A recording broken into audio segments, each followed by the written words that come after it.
सरस्वती श्रुति महती मह्यताम सम्राट विक्रमादित्य विश्वविद्यालय की हिंदी अधिशाला प्रातिशाख्य परिषद उज्जैनी तथा अभिनव भरत शोध संस्थान वाराणसी के इस समवेत आयोजन में आप सभी विद्वज्जनों तथा सुधीजनों का हार्दिक स्वागत है।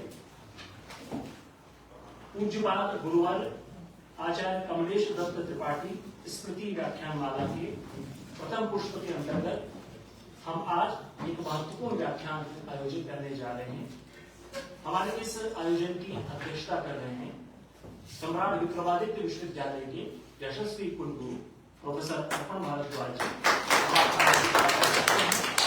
हमारे बीच एक और महनी विभूति विराजमान है।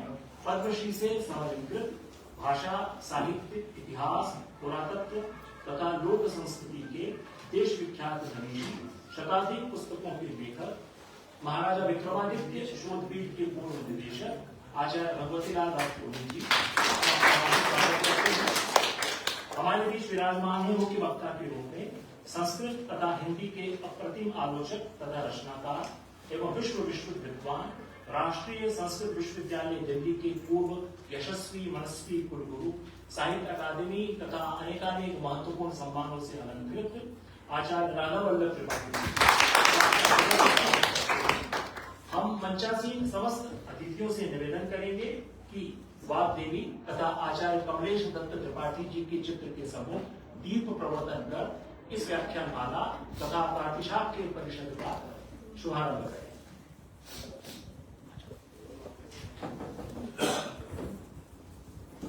पूजा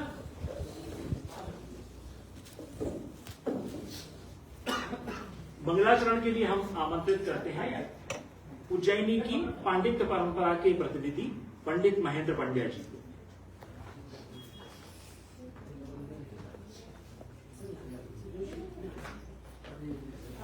हरि ओम सप्तारिस्तिसरस्तिसरो देवे पादेवेन्दरामावर्धयन्ना अस्पृक्षत भारते देवज्ञो रुद्रैरजज्ञज्ञो सारसवतीरा वासुमती गृहान् वासुपाने वासुधेयस्य जाजा पावकानाः सरस्वती बाजे भृबाजे देवाने गगन्याम् अष्टोधेया वासो जातो यातः समेहसे ततो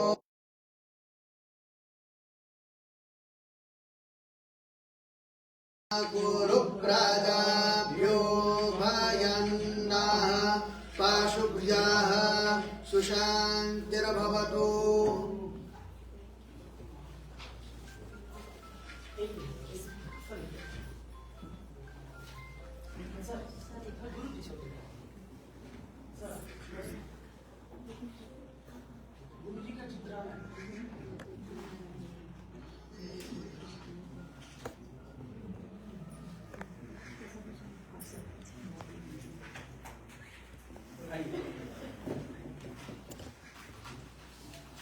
निवेदन करूंगा कि कृपया अपने स्थान पर खड़े होकर के गुरु जी के पावन श्री चरणों में प्रणाम अर्पित करें।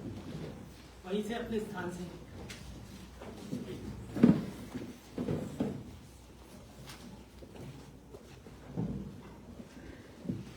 धन्यवाद। हम निवेदन करेंगे हिंदी विभाग के आचार्य तथा अध्यक्ष एवं कुलानुशासक प्रोफेसर श्रीनाथ कुमार शर्मा जी से कि वे आज के सत्र की अध्यक्षता कर रहे विक्रमादित्य विश्वविद्यालय के कुलगुरु प्रोफेसर अर्पण भारद्वाज जी का सम्मान करें।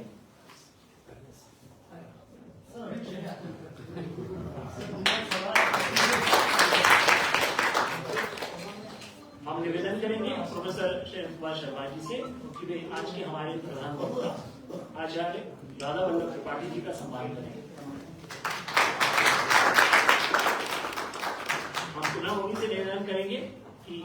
आचार्य भगवती लाल राजपुरोहित जी का सम्मान करें।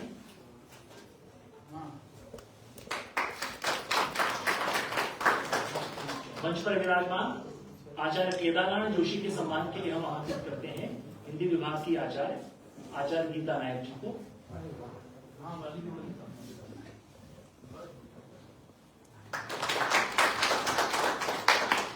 हमारे बीच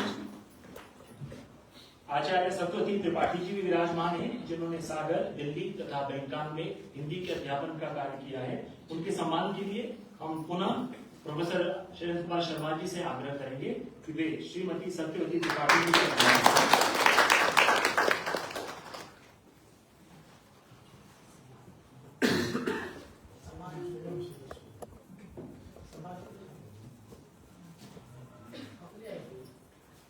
मैं निवेदन करूंगा आप सभी से कि गुरुवर आचार्य त्रिपाठी जी की परंपरा के अद्वितीय विद्वान आचार्य राजा वल्लभ त्रिपाठी जी का हम शाश्वत सम्मान करेंगे तीनों ही संस्थाओं की ओर से। तो कृपया अपने स्थान पर खड़े होकर जोरदार कर्तव्य ध्वनियों से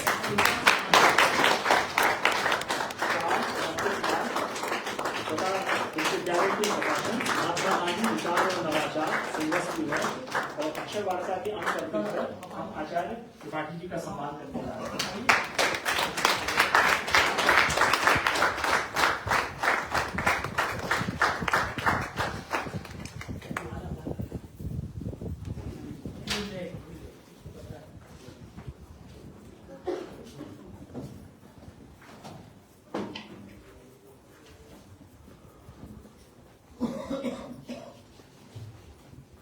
स्पेशल माला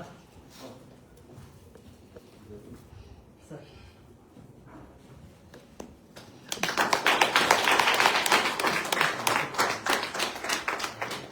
एक बार पुनः जोरदार कर्तव्य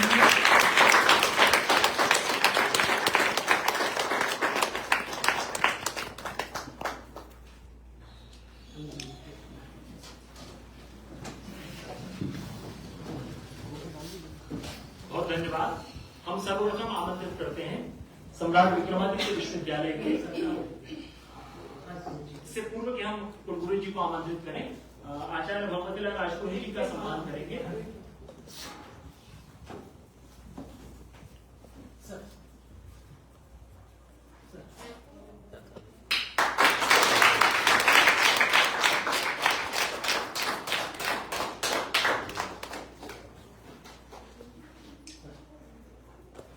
हम आमंत्रित करते हैं सम्राट विक्रमादित्य विश्वविद्यालय के यशस्वी कुलगुरु प्रोफेसर अर्पण भारद्वाज जी को अपने संबोधन के लिए।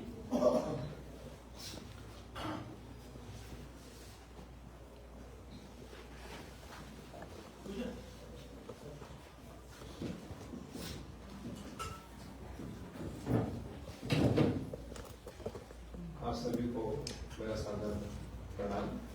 मंच पर विराजित अप्रतिम विभूतियां ज्ञान के साक्षात स्वरूप में भी यहाँ विराजित हैं आचार्य त्रिपाठी, आदरणीय राजपुरोहित जी, आदरणीय आचार्य शैलेंद्र शर्मा जी, आदरणीय केदारनाथ जोशी जी, गीता नायक जी और जगदीश शर्मा जी, आप सभी आदरणीय श्रीमती सत्यवती जी त्रिपाठी जी और आप सभी लोग जो उपस्थित हैं इस पावन प्रसंग पर। मुझे लगता है एक बहुत अच्छी शुरुआत आज हिंदी अध्ययनशाला की ओर से हो रही है। एक ऐसी विभूति जो कि इस विश्वविद्यालय को प्राप्त हुई, मुझे लगता है बहुत सौभाग्यशाली विश्वविद्यालय है जिसको कि ऐसा सौभाग्य मिला कि कमलेश त्रिपाठी जी जैसे आचार्य इस विश्वविद्यालय में रहे और इस नगर में वे अपनी सेवाएं उन्होंने दी। और आज इस अवसर पर जबकि हम उनके स्मृति में एक व्याख्यानमाला का आज प्रथम पुष्प समर्पित कर रहे हैं, मैं आप सभी का अभिवादन करता हूं, स्वागत करता हूं। और जहां इतनी प्रकार के विद्वान बैठे हुए, जैसे विज्ञान का विद्यार्थी, बहुत ही छोटे मुंह बड़ी बात हो जाएगी यदि मैं ज्यादा कुछ कहने लगूं तो इस विद्युत सभा में मुझे लगता है कि वो अंग्रेजी की कहावत याद रखी है कि speech is silver but silence is gold. तो चुप्पी जो है वो ज्यादा अच्छी है कुछ बोलने से। तो सुनना चाहता था, सुनता तो शायद कुछ सीखता, कुछ बुनता, कुछ बेहतर कर पाता अपने आप को, लेकिन कुछ प्रशासनिक व्यस्तता है जिस वजह से मैं आपसे अनुमति लेकर के सभा से प्रस्थान भी करना चाहूंगा। और इस बहुत सुंदर आयोजन के लिए हिंदी अध्ययनशाला के विभागाध्यक्ष और आप सभी लोग जिन्होंने इस आयोजन के लिए प्रयास किया और इसको मूर्त रूप दिया, उन सभी को भी बहुत सा धन्यवाद देकर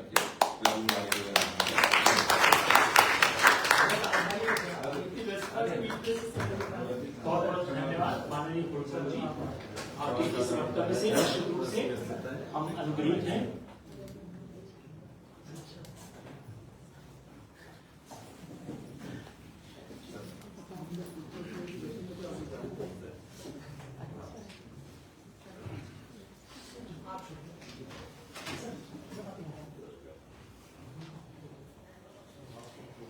पूज्यपाद गुरुवर आचार्य बच्चूलाल अवस्थी जी के जीवन काल में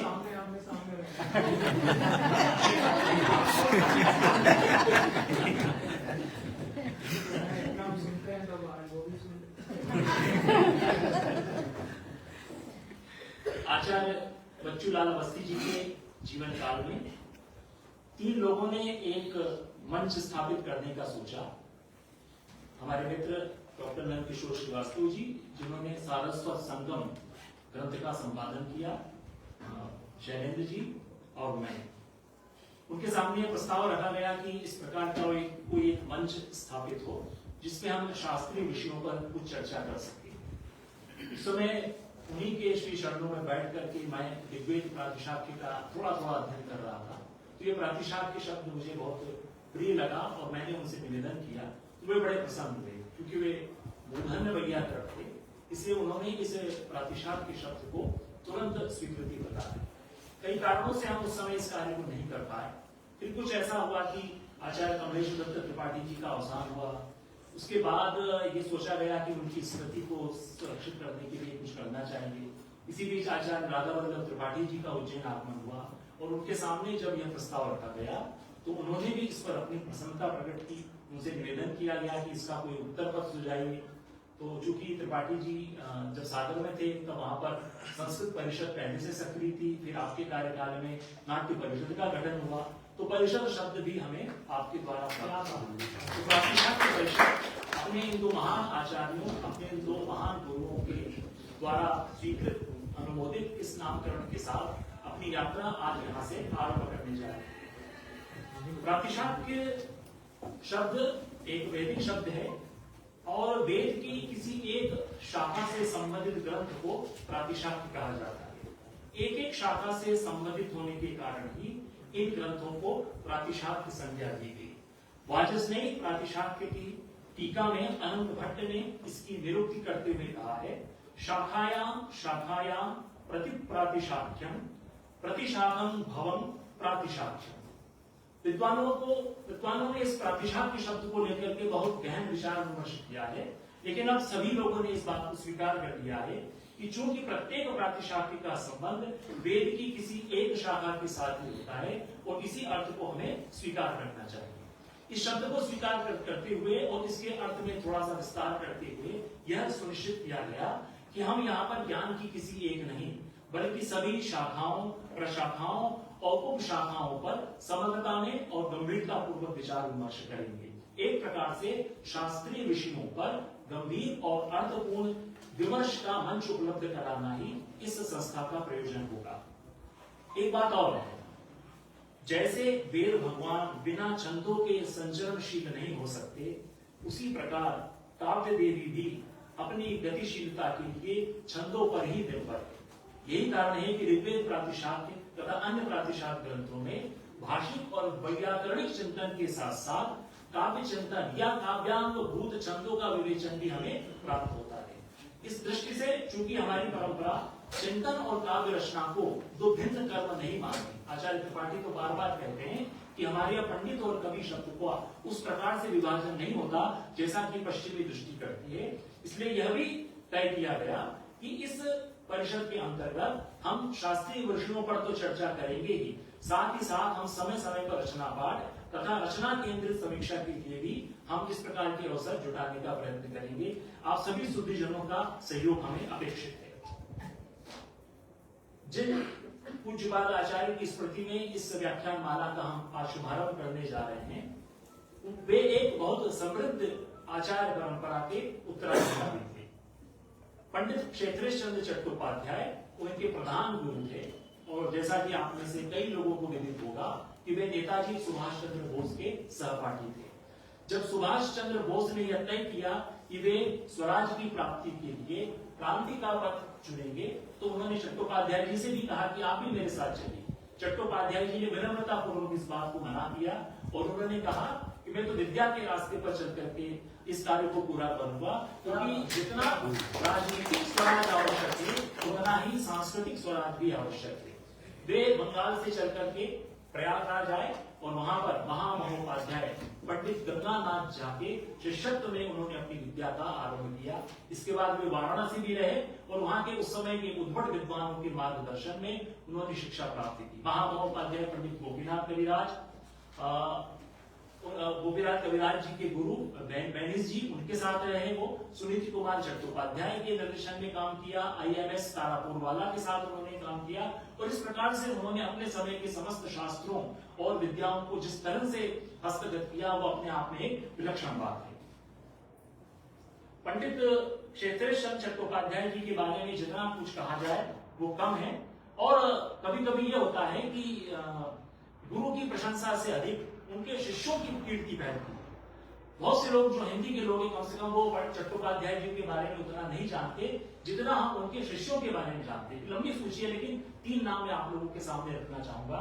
आचार्य गोविंद चंद्र पांडे, आचार्य विद्यानिवास मिश्र और आचार्य कमलेश दत्त त्रिपाठी। इन तीनों लोगों ने अपने गुरु की कीर्ति को जिस तरह से आगे बढ़ाया वो अपने आप में एक मिसाल है। पंडित विद्यानिवास मिश्र ने न केवल उनके निधन के उपरांत उनके इधर उधर बिखरे हुए निबंधों का संग्रह तैयार किया, बल्कि उन्होंने अपनी एक पुस्तक में बहुत मार्मिक, बहुत आत्मीय संस्मरण उनके ऊपर लिखा है, जो गिर रहा है आज पानी निबंध संग्रह में संकलित है। उसमें उन्होंने अपने गुरु की जिस तरह से स्तवन किया है, अगर मैं उस पर बात कर लूं तो शायद शाम हो जाएगी। सिर्फ एक बात कहना चाहता हूं कि जब विद्यानिवास जी बाहर थे तो उन्होंने कहा चट्टोपाध्याय जी ने कि जब आप विदेश से वापस आओ तो मेरे लिए आप अकेडियन व्याकरण और उसको सीखने की पुस्तक लेके आना। वो लेकर के आया तो गुरुजी से पूछा विद्यानिवास जी ने कि गुरुजी आप इसका क्या करेंगे? बोला मैं समझ रहा हूँ कि तुम क्या कह रहे हो, मेरी अवस्था बहुत अधिक हो चुकी है, मुझे मालूम है कि इस भाषा पर मैं अधिकार प्राप्त नहीं कर सकता, लेकिन मैं इसको पढ़ूंगा, संस्कार बना रहेगा तो अगले जन्म में काम आएगा। विद्या की जो निरंतरता दिखाई देती, और वो कहते हैं कि विद्या का कोई प्रयोजन नहीं, विद्या का प्रयोजन एकमात्र विद्या ही है। ऐसे महान गुरु के, और मैं एक और बात का उल्लेख करना चाहूंगा। जब पंडित विद्यानिवास मिश्र जी संपूर्णानंद संस्कृत विश्वविद्यालय में अध्यापक थे, तब उन्होंने वहां पर शरदकालीन सत्र भाषा विज्ञान का 21 दिनों का आयोजित किया, और आचार्य राधावल्लभ त्रिपाठी जी भी उसमें शामिल हुए। तो एक प्रकार से आचार्य राधावल्लभ त्रिपाठी जी भी अपने आप को क्षेत्रेश चंद्र चट्टोपाध्याय जी का शिष्य स्वीकार करते हैं। तो आज इतना कि उन्हीं के शिष्य की स्मृति में व्याख्यान माला हो रही है, और उस व्याख्यान माला का शुभारंभ आचार्य त्रिपाठी जी के हाथ हो रहा है। आचार्य कमलेश दत्त त्रिपाठी जी, इलाहाबाद में उनका जन्म हुआ, और इसके बाद उन्होंने वहीं पर अपनी सारी शिक्षा वहीं से प्राप्त की। पंडित क्षेत्रेश चंद्र चट्टोपाध्याय जी से उन्होंने व्याकरण की शिक्षा प्राप्त की। प्रोफेसर भूपेंद्रपति त्रिपाठी से उन्होंने वाक्य पद्यम का ज्ञान प्राप्त किया, और इसके बाद उन्होंने आचार्य दीप भी बार बार न केवल उसका उल्लेख करते हैं बल्कि उसकी प्रशंसा भी करते हैं। त्रिपाठी जी ने आचार्य चंडिका प्रसाद शुक्ल के मार्गदर्शन में संस्कृत काव्य शास्त्र को पंडित राज जगन्नाथ का योगदान इस विषय पर शोध कार्य किया, जो दुर्भाग्य से अभी तक प्रकाशित नहीं हुआ। त्रिपाठी जी ने उल्लेख किया है कि जब वे यह शोध कार्य कर रहे थे तब उस समय स्वतंत्र ग्रंथ के रूप में पंडित राज जगन्नाथ पर मात्र 3 पुस्तकें उपलब्ध थी। एक उनकी समस्त कविताओं का संग्रह जो कि आर्येंद्र शर्मा द्वारा संपादित था, एक और पुस्तक जो अंग्रेजी में थी, और दूसरी पुस्तक जिसका उल्लेख आपने भी बार बार किया है, प्रेम स्वरूप गुप्त की रस गंगाधर का शास्त्रीय अध्ययन। लेकिन त्रिपाठी जी ने यह लक्ष्य किया कि यह जो प्रेम स्वरूप गुप्त का जो ग्रंथ है वो निश्चित रूप से बहुत गंभीर कार्य है, और इस पुस्तक में पंडित राज जगन्नाथ की दार्शनिक चेतना की बड़ी सटीक पहचान की गई है। तो भी इसमें पंडित राज जगन्नाथ द्वारा विवेचित अलंकार भावों को पूरी तरह से छोड़ दिया गया है। अर्थात वो रस पर बात करते हैं, गुण पर बात करते हैं, अन्य काव्यांगों पर बात करते हैं, लेकिन अलंकारों की चर्चा प्रेम स्वरूप गुप्त द्वारा छोड़ दी गई। आचार्य त्रिपाठी का जो प्रबंध है उसका आधे से अधिक हिस्सा अलंकारों पर केंद्रित है। इस प्रकार से प्रेम स्वरूप गुप्त का जो कार्य छूट गया था उसको आचार्य त्रिपाठी जी ने पूरा किया। स्वयं आचार्य राधावल्लभ त्रिपाठी जी ने भारतीय काव्य शास्त्र की आचार्य परंपरा में पंडित राज पर लिखते हुए अलंकारों का बहुत सुंदर विवेचन किया है।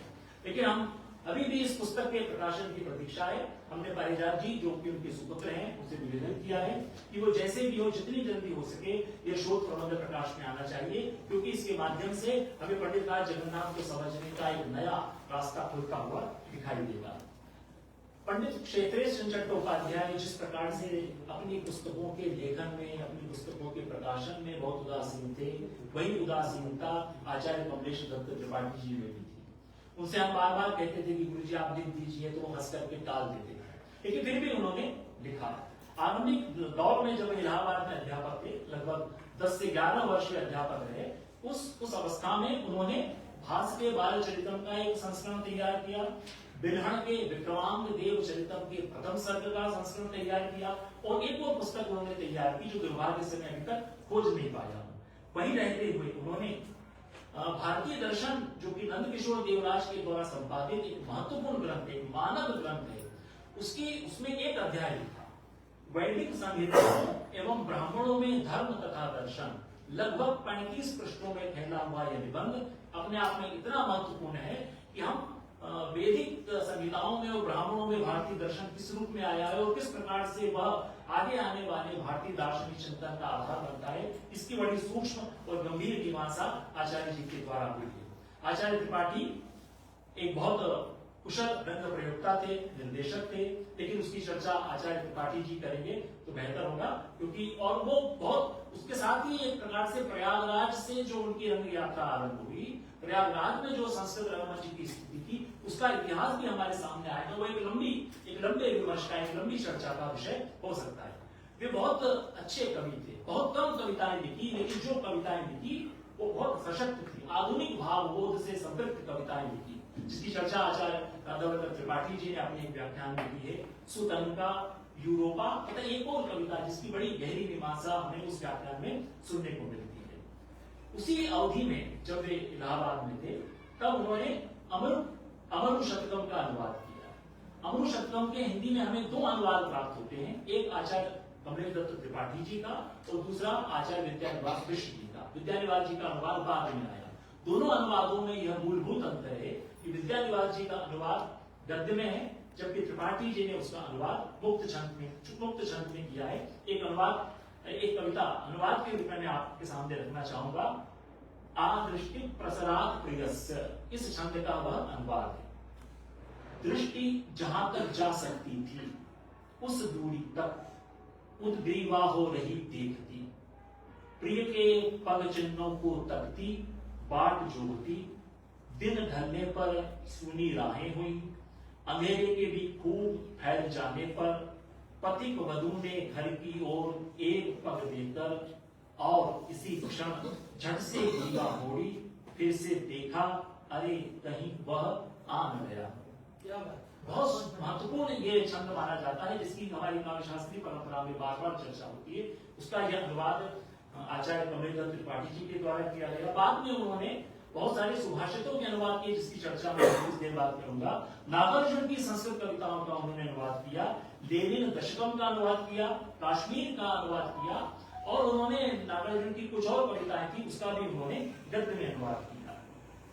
आचार्य राधावल्लभ त्रिपाठी जी का एक बहुत बड़ा योगदान यह भी है कि उन्होंने नाट्यशास्त्र का संपादन किया। नेपाल से प्राप्त होने वाली वाचनाओं के आधार पर संपूर्ण नाट्यशास्त्र का संपादन उन्होंने किया। वो कार्य वो कालिदास अकादमी में जब थे बहुत तब आरंभ हुआ था, लेकिन बहुत बाद में जाकर के वह 4 खंडों में, उसमें से 2 खंड अभी तक प्रकाशित हो चुके हैं, लेकिन 2 खंड और हैं जो प्रकाशित होने की दिशा में है।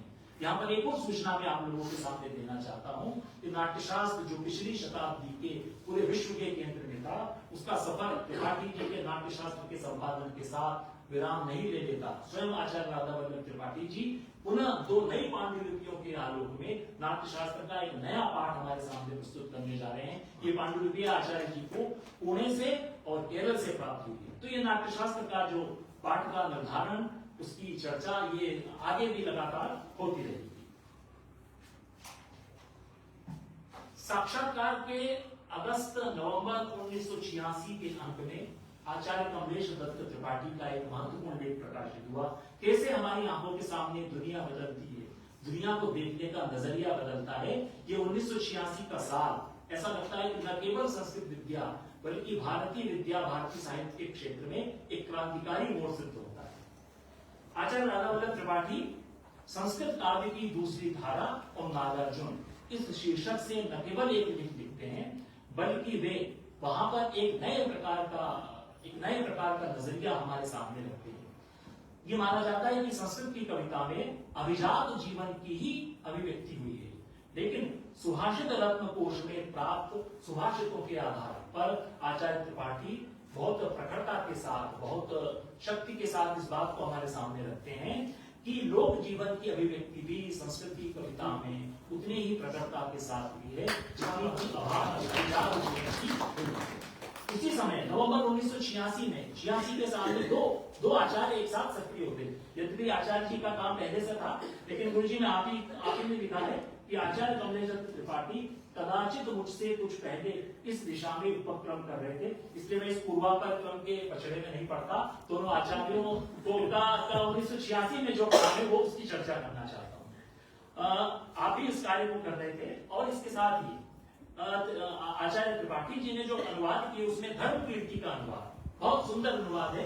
और ये अनुवाद जब मैं आपके सामने पढ़ूंगा तो आपको पता चलेगा कि अमरुक शतकम का अनुवाद जो 1961 में हुआ और 1986 में जब अनुवाद हुआ तो कैसे अनुवाद की भाषा बदली, कैसे आचार्य की भाषा वहां कुछ संस्कृत की ओर उन्नत थी और यहाँ पर आते आते उनकी भाषा तद्भवीकरण की ओर प्रवृत्त हुई। धर्मकीर्ति का बहुत प्रसिद्ध छंद है, वहती न पुरः कश्चित, इसका अनुवाद आचार्य जी करते हैं। नहीं कोई ले जा रहा आगे, मेरे पीछे भी कोई नहीं आता दिखता, यह भी नहीं कि एकदम नए पैरों ने तोड़ी है राह यह, फिर मैं क्यों रह गया एक अकेला, तो जान लो पहले का रचा हुआ व्यूह अब बेनामी बंजर, वह गाढ़ा वामपंथ साफ है, मैंने भरी है ऊर्जा इसमें। मूल छंद में वामः पंथा था, आचार्य जी ने उसका अनुवाद किया वामपंथ। और एक मूर्धन्य मात्स्वादी आलोचक आचार्य नामवर सिंह ने इन अनुवादों को सबसे पहले लक्षित किया और आलोचना के अक्टूबर-दिसंबर 1987 के अंक में संपादकीय में इन दोनों अनुवादों की बड़ी विशद चर्चा की। लेकिन उन्होंने ये भी कहा कि जहां आचार्य राधा वल्लभ त्रिपाठी दूसरी परंपरा शब्द का प्रयोग करते हैं, वहीं आचार्य कमलेश दत्त त्रिपाठी दूसरी धारा शब्द का प्रयोग करते हैं। दूसरी परंपरा बहुत उनको प्रिय है, इसलिए उनका ध्यान आचार्य साधी जी के अनुवाद की ओर अधिक जाता है। लेकिन वो कहते हैं कि इन दोनों ही आचार्यों ने नाट्य शास्त्र के संस्कारवश लोक धर्मी नाट्य परंपरा को पुनर्जीवित करने के प्रयास में लोक धर्मी काव्य परंपरा की ओर भी हमारा ध्यान आकर्षित किया। इस तरह से इन दोनों ही आचार्यों के द्वारा किए गए ये कार्य हमें एक नए बदलाव की ओर ले जाते हैं। संस्कृत कविता की इस लोक धर्मी परंपरा ने कविता संबंधी हमारी उस समस्त सुस्थिर अभिरुचि को पूरी तरह से बदल दिया। पूरा पैराडाइम बदल गया।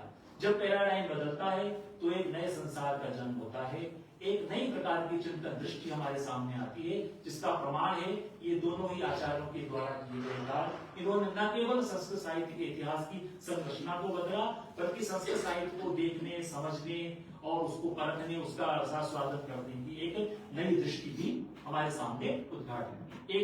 एक और बात कहकर अपनी बात मैं समाप्त करूंगा। आचार्य जी की परंपरा में, आचार्य जी की गुरु परंपरा में एक और महत्वपूर्ण नाम आता है महामहोपाध्याय पंडित रामेश्वर झा का। आचार्य त्रिपाठी जी ने 7 वर्षों तक पंडित रामेश्वर झा के मार्गदर्शन में शैव शास्त्रों का अध्ययन किया और उनसे कहा गया कि आप रामेश्वर झा जी के पास जाइए। और ये भी कहा गया कि पंडित गोपीनाथ कविराज भी अपने शिष्यों को रामेश्वर झा जी के पास भेजते हैं। रामेश्वर झा जी कितने बड़े विद्वान थे इसका पता इस बात से भी पता चलता है कि पूर्णता प्रतिभिज्ञा जैसा मौलिक शैव ग्रंथ उन्होंने पिछली शताब्दी में लिखा। इसके साथ ही उन्होंने वाक्यपदी की टीका भी लिखी, जिसकी चर्चा बार बार कमलेश दत्त त्रिपाठी जी करते हैं, और यह भी सुनने में आया कि उस वाक्यपदी की टीका का वे संपादन भी करने जा रहे हैं। यहाँ आश्चर्य की बात यह है कि आचार्य बलदेव उपाध्याय का जो विश्व कोशात्मक ग्रंथ है उसमें पंडित रामेश्वर झा के बारे में सिर्फ एक पंक्ति पढ़ने को मिलती है।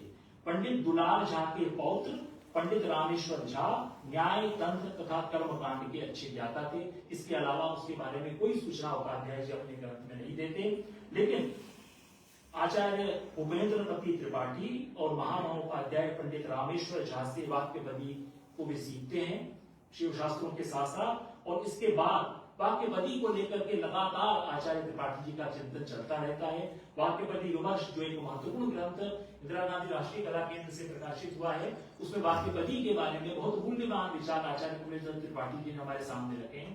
चूंकि आज वाक्यपदी पर ही हमें आचार्य त्रिपाठी जी को सुनना है, लेकिन हम ये कभी प्रयास करेंगे कि त्रिपाठी जी का वाक्यपदी पर चिंतन जो बहुत अलग अलग स्थानों पर फैला हुआ है उसको न केवल संकलित किया जाए, बल्कि उसके आधार पर वाक्यपदी के अध्ययन में उन्होंने किस तरह से एक नई दिशा उद्घाटित की या किस प्रकार से उन्होंने नई व्याख्या प्रस्तुत की, उस पर एक पृथक से चर्चा होना चाहिए।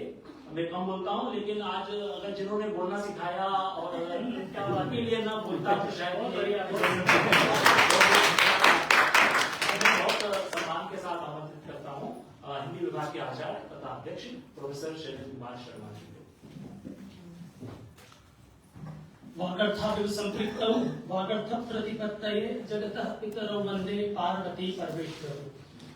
सचमुच में हम सबके लिए धन्यता का अवसर है, क्योंकि एक सती पुरुष के स्मरण में हम लोग यहाँ एकत्र हैं और लगभग 86 वर्ष की आयु प्राप्त की थी गुरुवर आचार्य कमलेश दत्त त्रिपाठी जी ने, और एक सदी को प्रभावित करने वाले व्यक्तित्व के रूप में, प्रातःस्मरणीय गुरुवर के रूप में, नाट्य प्रयोक्ता के रूप में, अनेक ग्रंथों के माध्यम से अपनी महिमामयी उपस्थिति को स्थापित करने के साथ साथ हम सबको जो अपना अवदान देकर के गए हैं वो स्मरणीय है। यह अवसर उनके भावानुकीर्तन का है और सुखद है कि उनके विषय क्षेत्रों से संबद्ध विषय पर ही आज का यह महत्वपूर्ण व्याख्यान सत्र है। और विभूति भी हमारे मध्य आचार्य प्रवर राधा वल्लभ त्रिपाठी जी जैसी विभूति हमारे मध्य है। पद्मश्री से संलग्नित आचार्य भगवती लाल राजगुरु जी हमारे मध्य हैं। आचार्य प्रवर प्रोफेसर केदार नारायण जोशी जी हमारे मध्य हैं। सभी आत्मीय सुधीजन यहाँ उपस्थित हैं। मैं आप सभी की उपस्थिति को प्रणाम करता हूँ। 5 विशिष्ट दिशाओं में उनके योगदान को देखने की आवश्यकता है। आज का यह प्रथम पुष्प एक ही विशिष्ट दिशा पर अभिकेंद्रित है, लेकिन आने वाले समय में प्रातिशाख्य परिषद हिंदी अध्ययनशाला और हमारे अनुज बंधु पारिजात त्रिपाठी की संकल्पना के अनुरूप विविध विषयों पर जिन जिन विषय क्षेत्र में गुरुवर का योगदान रहा है उन सभी पर विमर्श के मौके हम लोग जुटाते रहेंगे।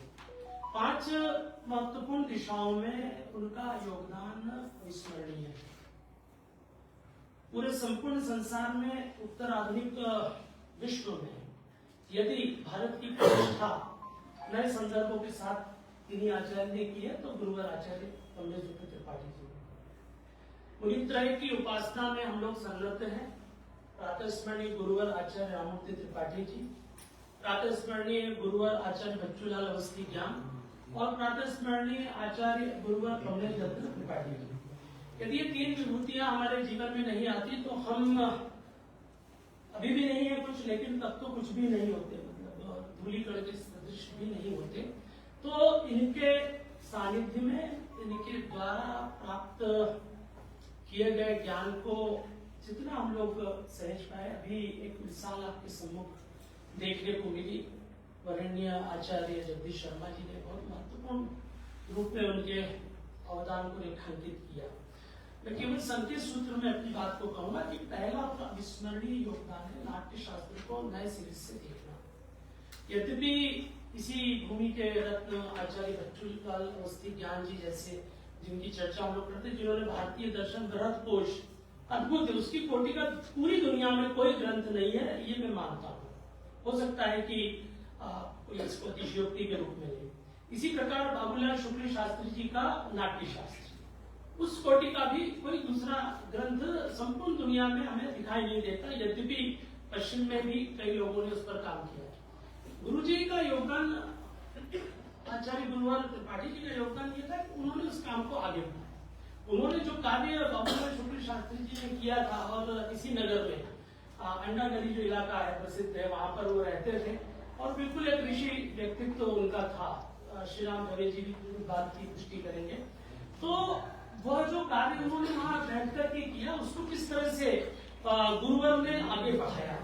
भारतीय रंग मंच का विश्वकोश है नाट्य शास्त्र, और उस नाट्य शास्त्र के विभिन्न पाठ उपलब्ध थे, जिसमें विशेष तौर पर नेवारी जो संस्करण उपलब्ध हुआ, गुरुजी ने उसके आधार पर पाठ संपादन की दिशा में बहुत महत्वपूर्ण कार्य किया।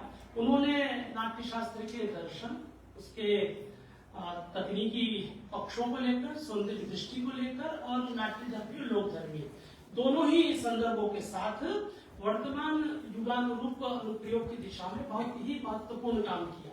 और इसी सातत्य में एक महत्वपूर्ण जो सोपान हमारे बीच आता है कि उसका जो पहला खंड है वह मोतीलाल बनारसीदास से प्रकाशित होता है।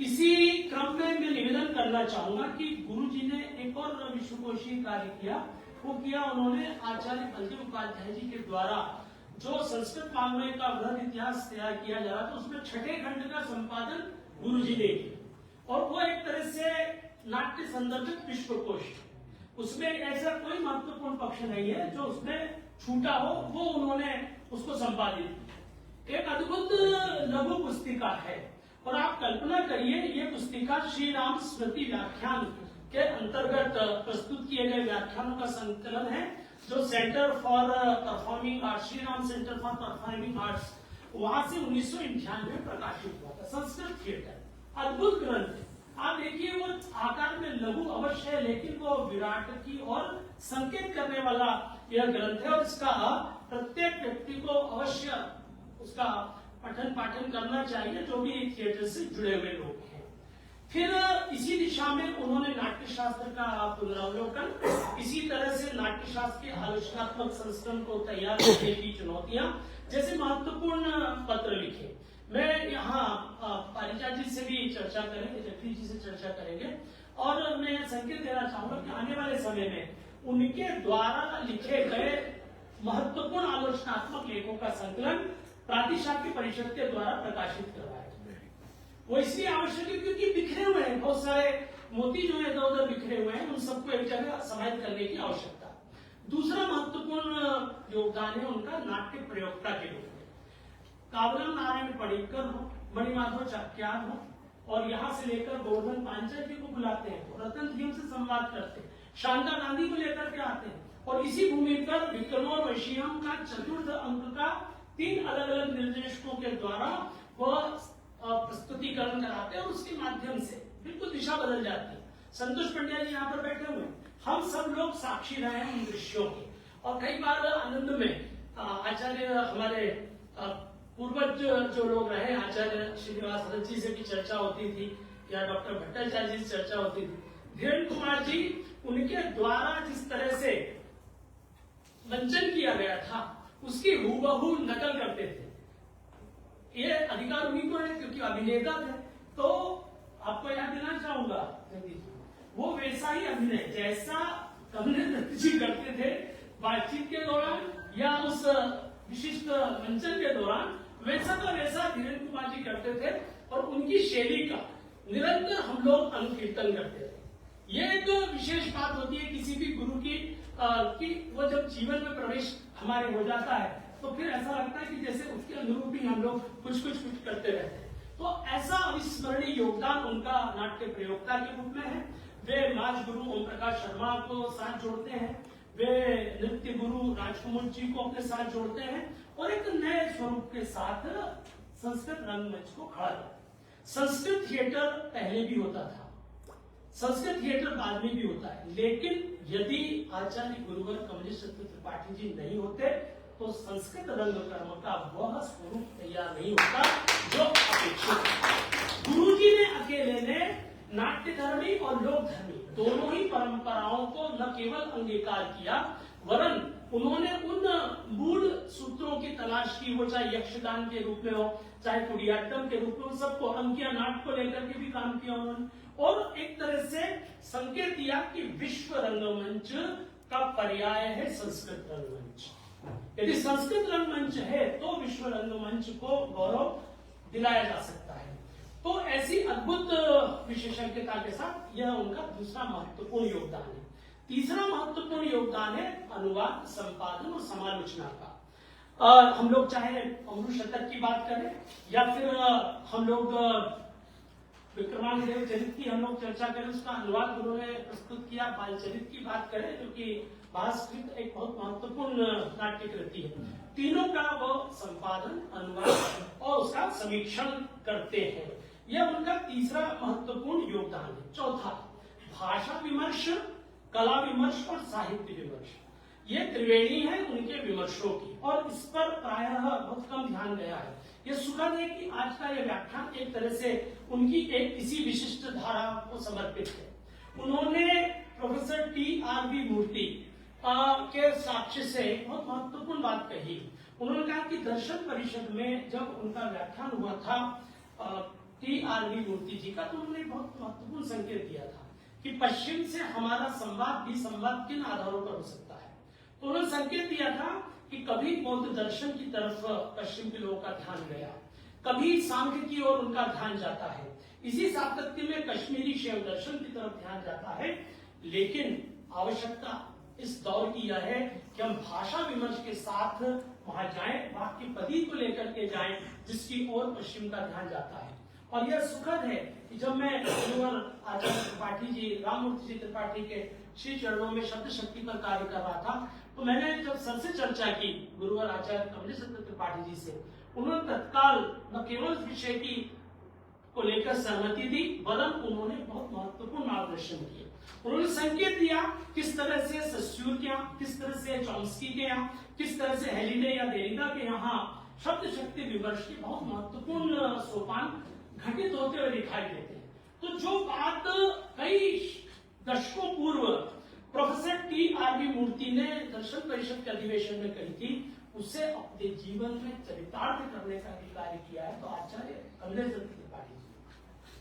आप देखिए कि उधर यास्क हो, पाणिनि हो, पतंजलि हो, वहां से लेकर के और एक समस्या खड़ी होती है कि बौद्ध लोग खड़े होते हैं और विमर्श का जो है एक नए प्रकार का स्वरूप हमारे सामने आता है।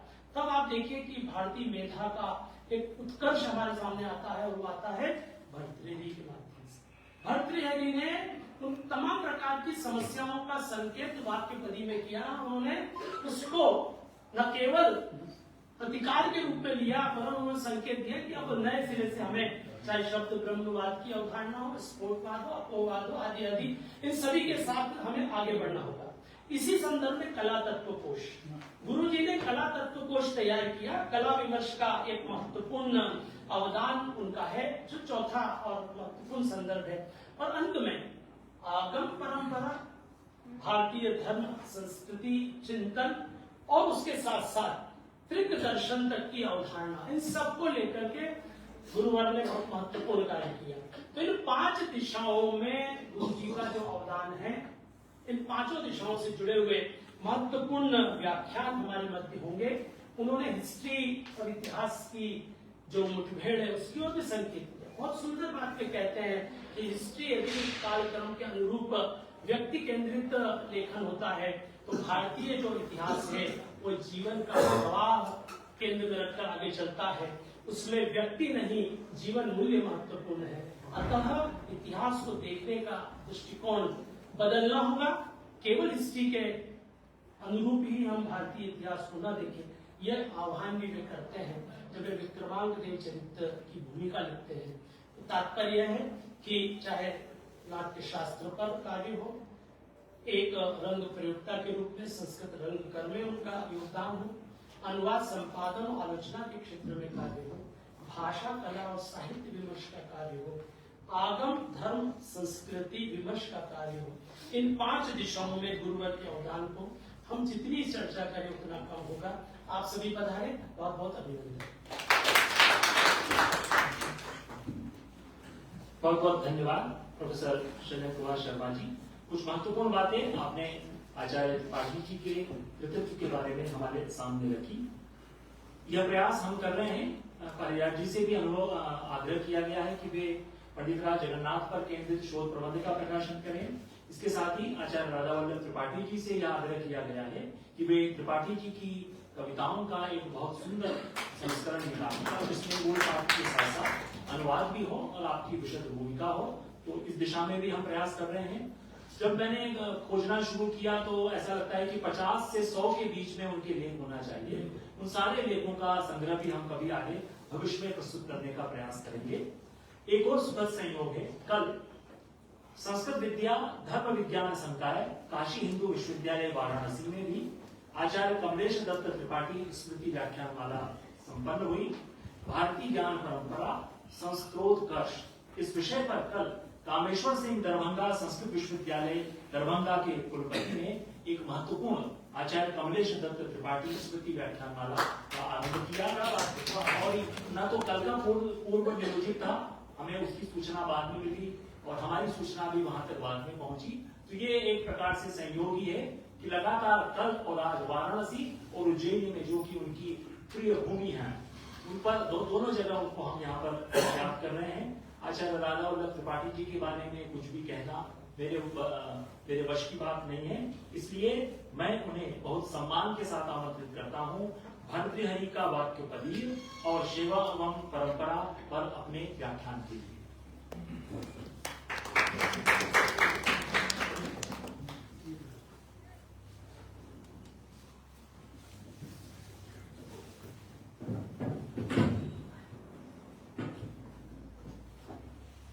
मंच पर बैठे हुए आदरणीय आचार्य भगवती लाल राजपुरोहित जी, विश्वविद्यालय के कुलानु शासक और हिंदी विभाग हिंदी अध्ययनशाला के अध्यक्ष, हमारे प्रिय शैलेंद्र जी,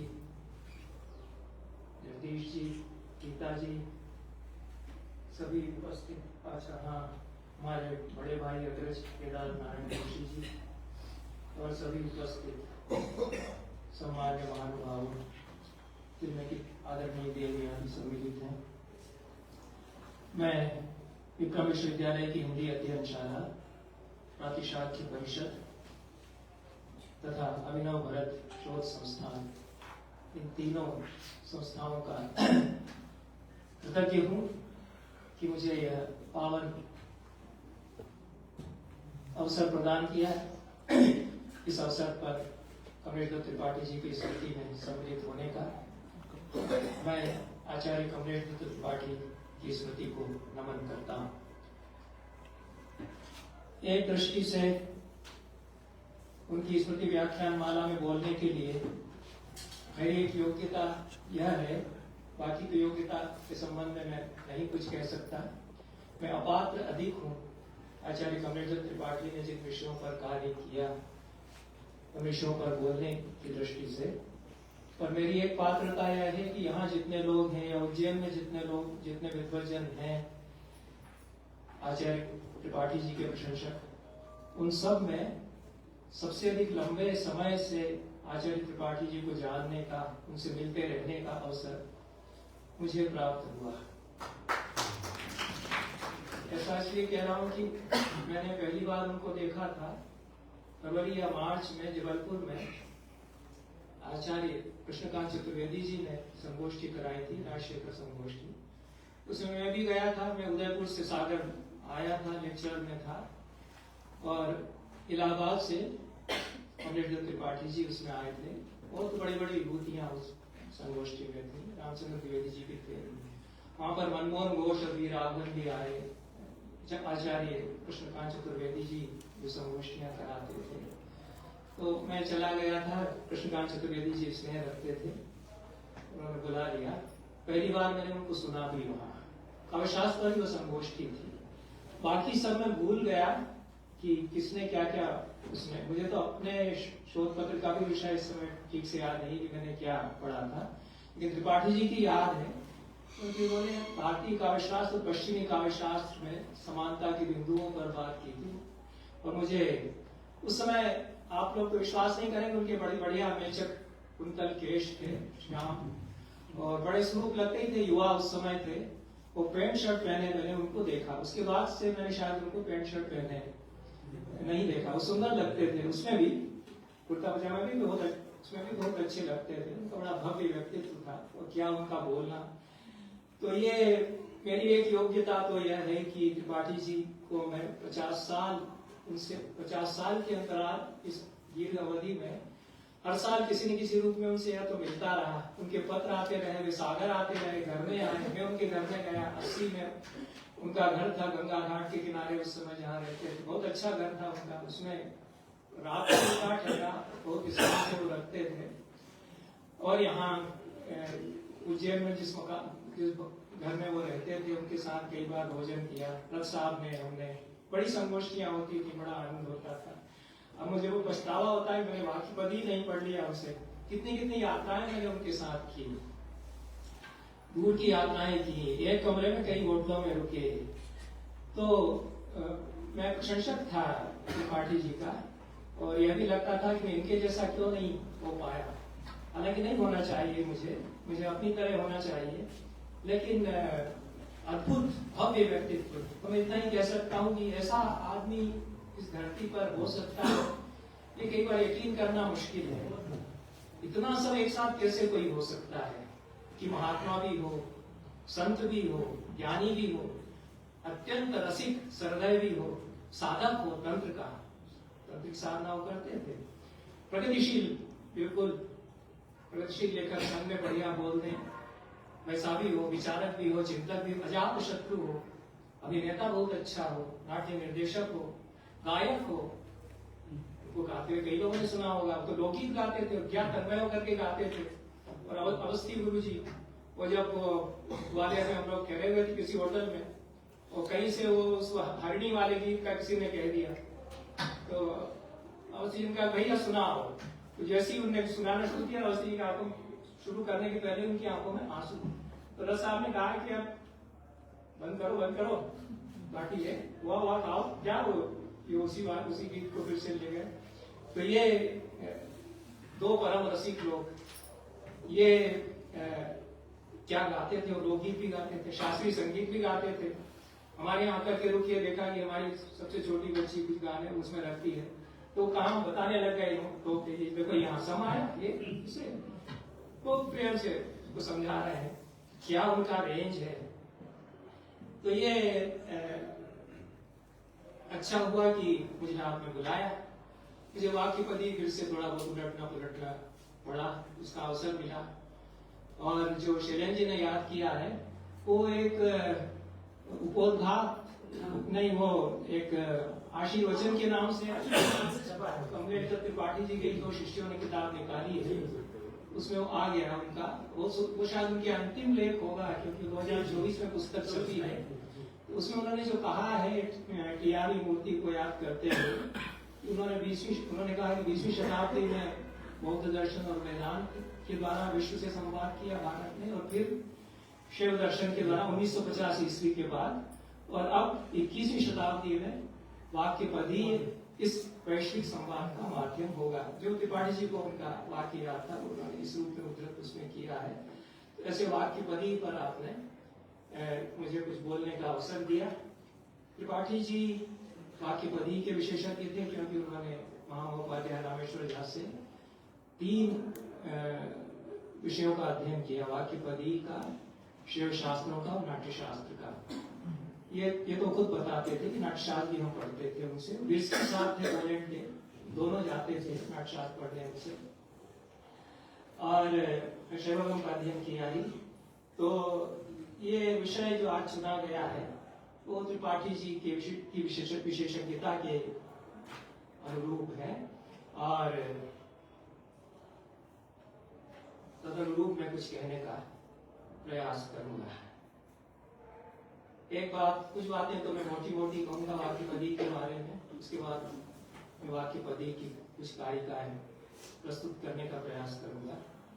एक तो यह है कि पहले भी मैं कहता रहा हूँ, कुछ बातें मैं दोहराता हूँ, और जो मैंने लिखा है भर्तृहरि पर उसमें से नहीं दोहराऊंगा। मेरा कई जगह छपा है भर्तृहरि पर लंबा लेख जो है, और उस पर मैं व्याख्यान भी दे चुका हूँ कई। तो लेकिन उस बात को जरूर दोहराऊंगा कि मुझसे यदि पूछा जाए कि भारतीय ज्ञान मीमांसा का विश्व के लिए सबसे बड़ा अनूठा योगदान क्या है, तो वो व्याकरण दर्शन है। इसे मैं एकदम, मुझे कोई शक नहीं इसके बारे में, एकदम निर्भ्रांत हूँ। आज इस पर बोलना इसलिए नहीं कह रहा हूँ, विश्व को ज्ञान मीमांसा की दृष्टि से सबसे वेदांत ही है। शिव दर्शन तो है ही, अद्वितीय योगदान है, लेकिन वो अप्रतिम एकमात्र योगदान इसलिए नहीं है कि अद्वैत का विचार, उस तरह के विचार ग्रीक दर्शन में ग्रीक फिलासफर्स के मिल जाएंगे, अन्य दर्शनों में भी मिल जाएंगे। ये कहीं नहीं मिलेगा कि व्याकरण को फिलासफी बना करके खड़ा कर दिया जाए।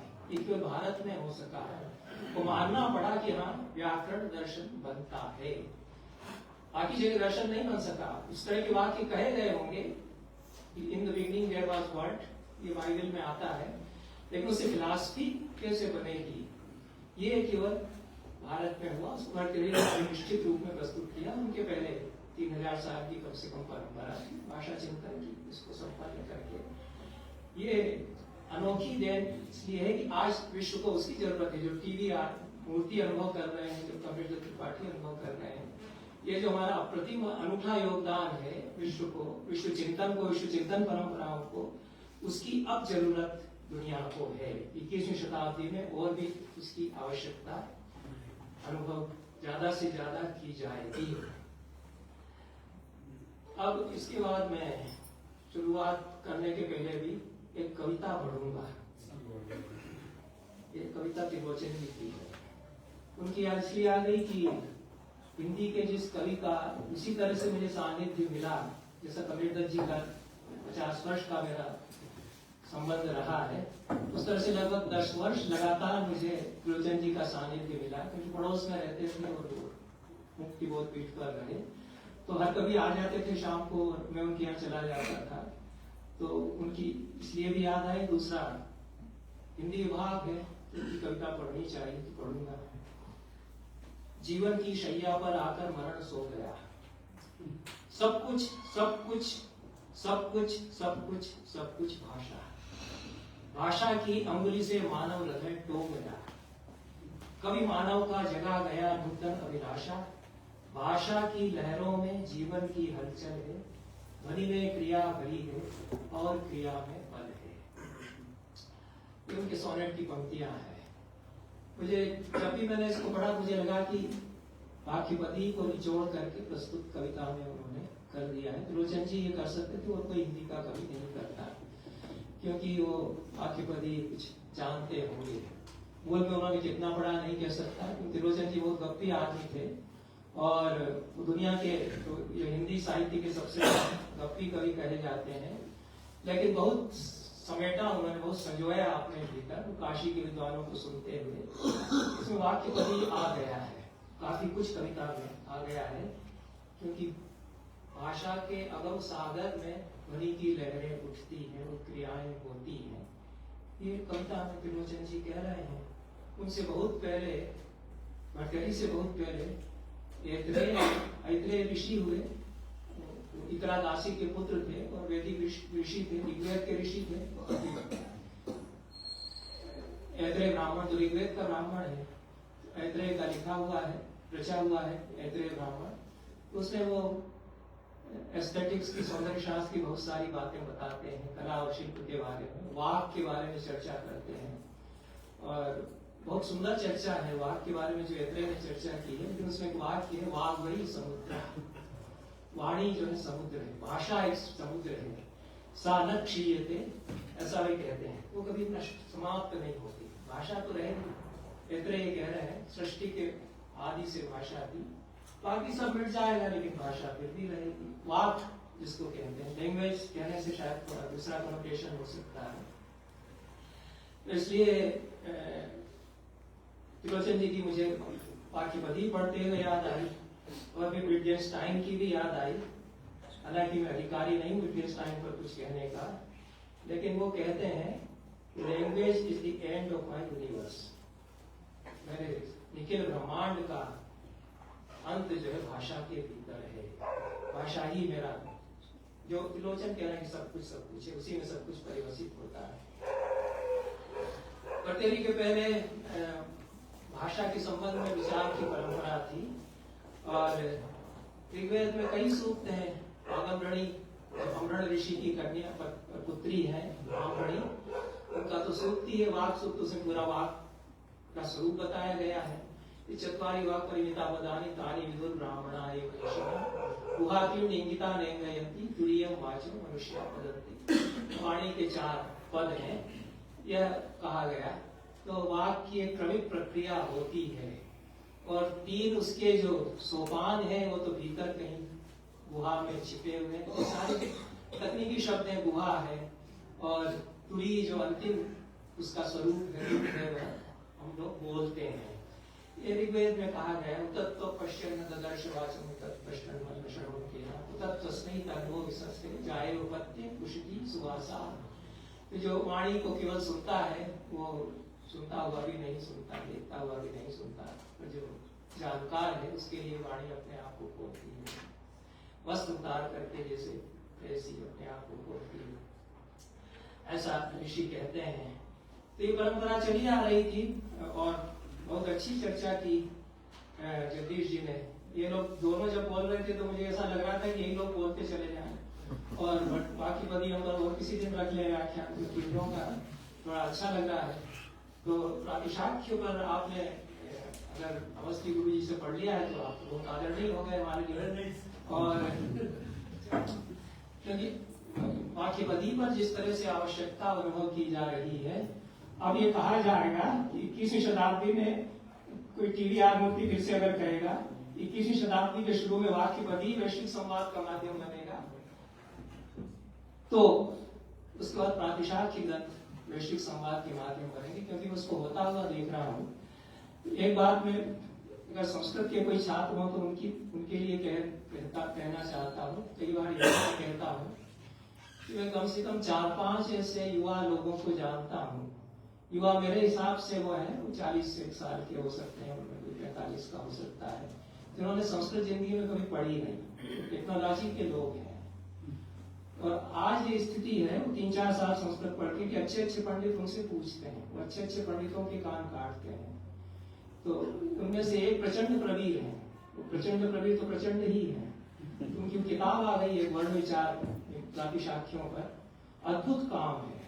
उसमें तो नवजीवन रस्तोगी ने जो भूमिका लिखी है उनसे भी लिखवाई उन्होंने, तो आदर खूब करते हैं।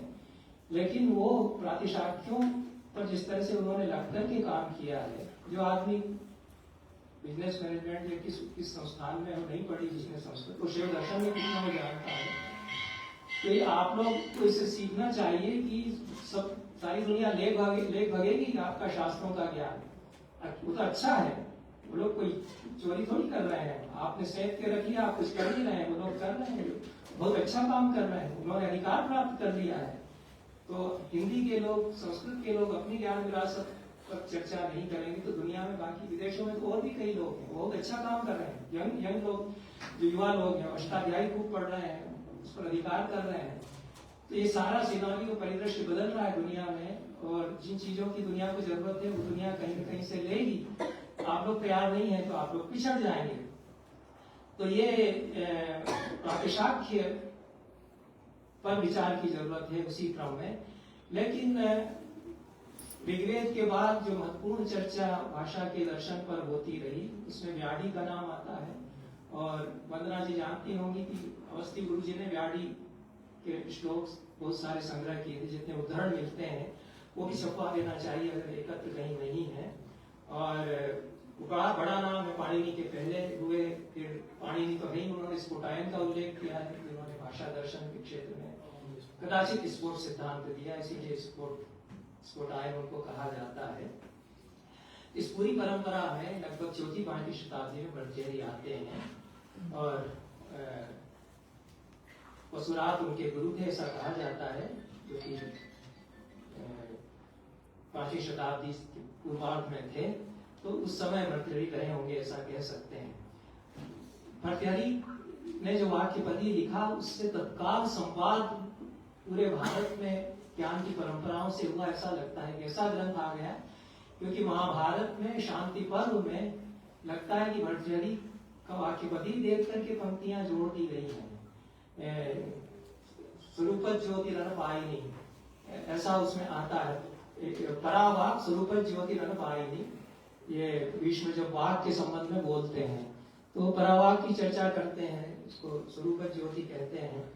तो ये भर्तृहरि ने तत्काल प्रभाव छोड़ा और तुरंत अनेक दर्शन के प्रस्थान भर्तृहरि का नोटिस लेते हैं। दिग्नाथ 5वीं-6वीं शताब्दी में उनको उद्धृत करते हैं। तहलका सा मचा, भर्तृहरि की किताब आके आ गई और कुछ उत्तेजित भी हुए भाई लोग उसमें बाहें चढ़ा करके कि कैसे तुमने कह दिया कि व्याकरण दर्शन हो सकता है। वाह, ये बहस शुरू हुई।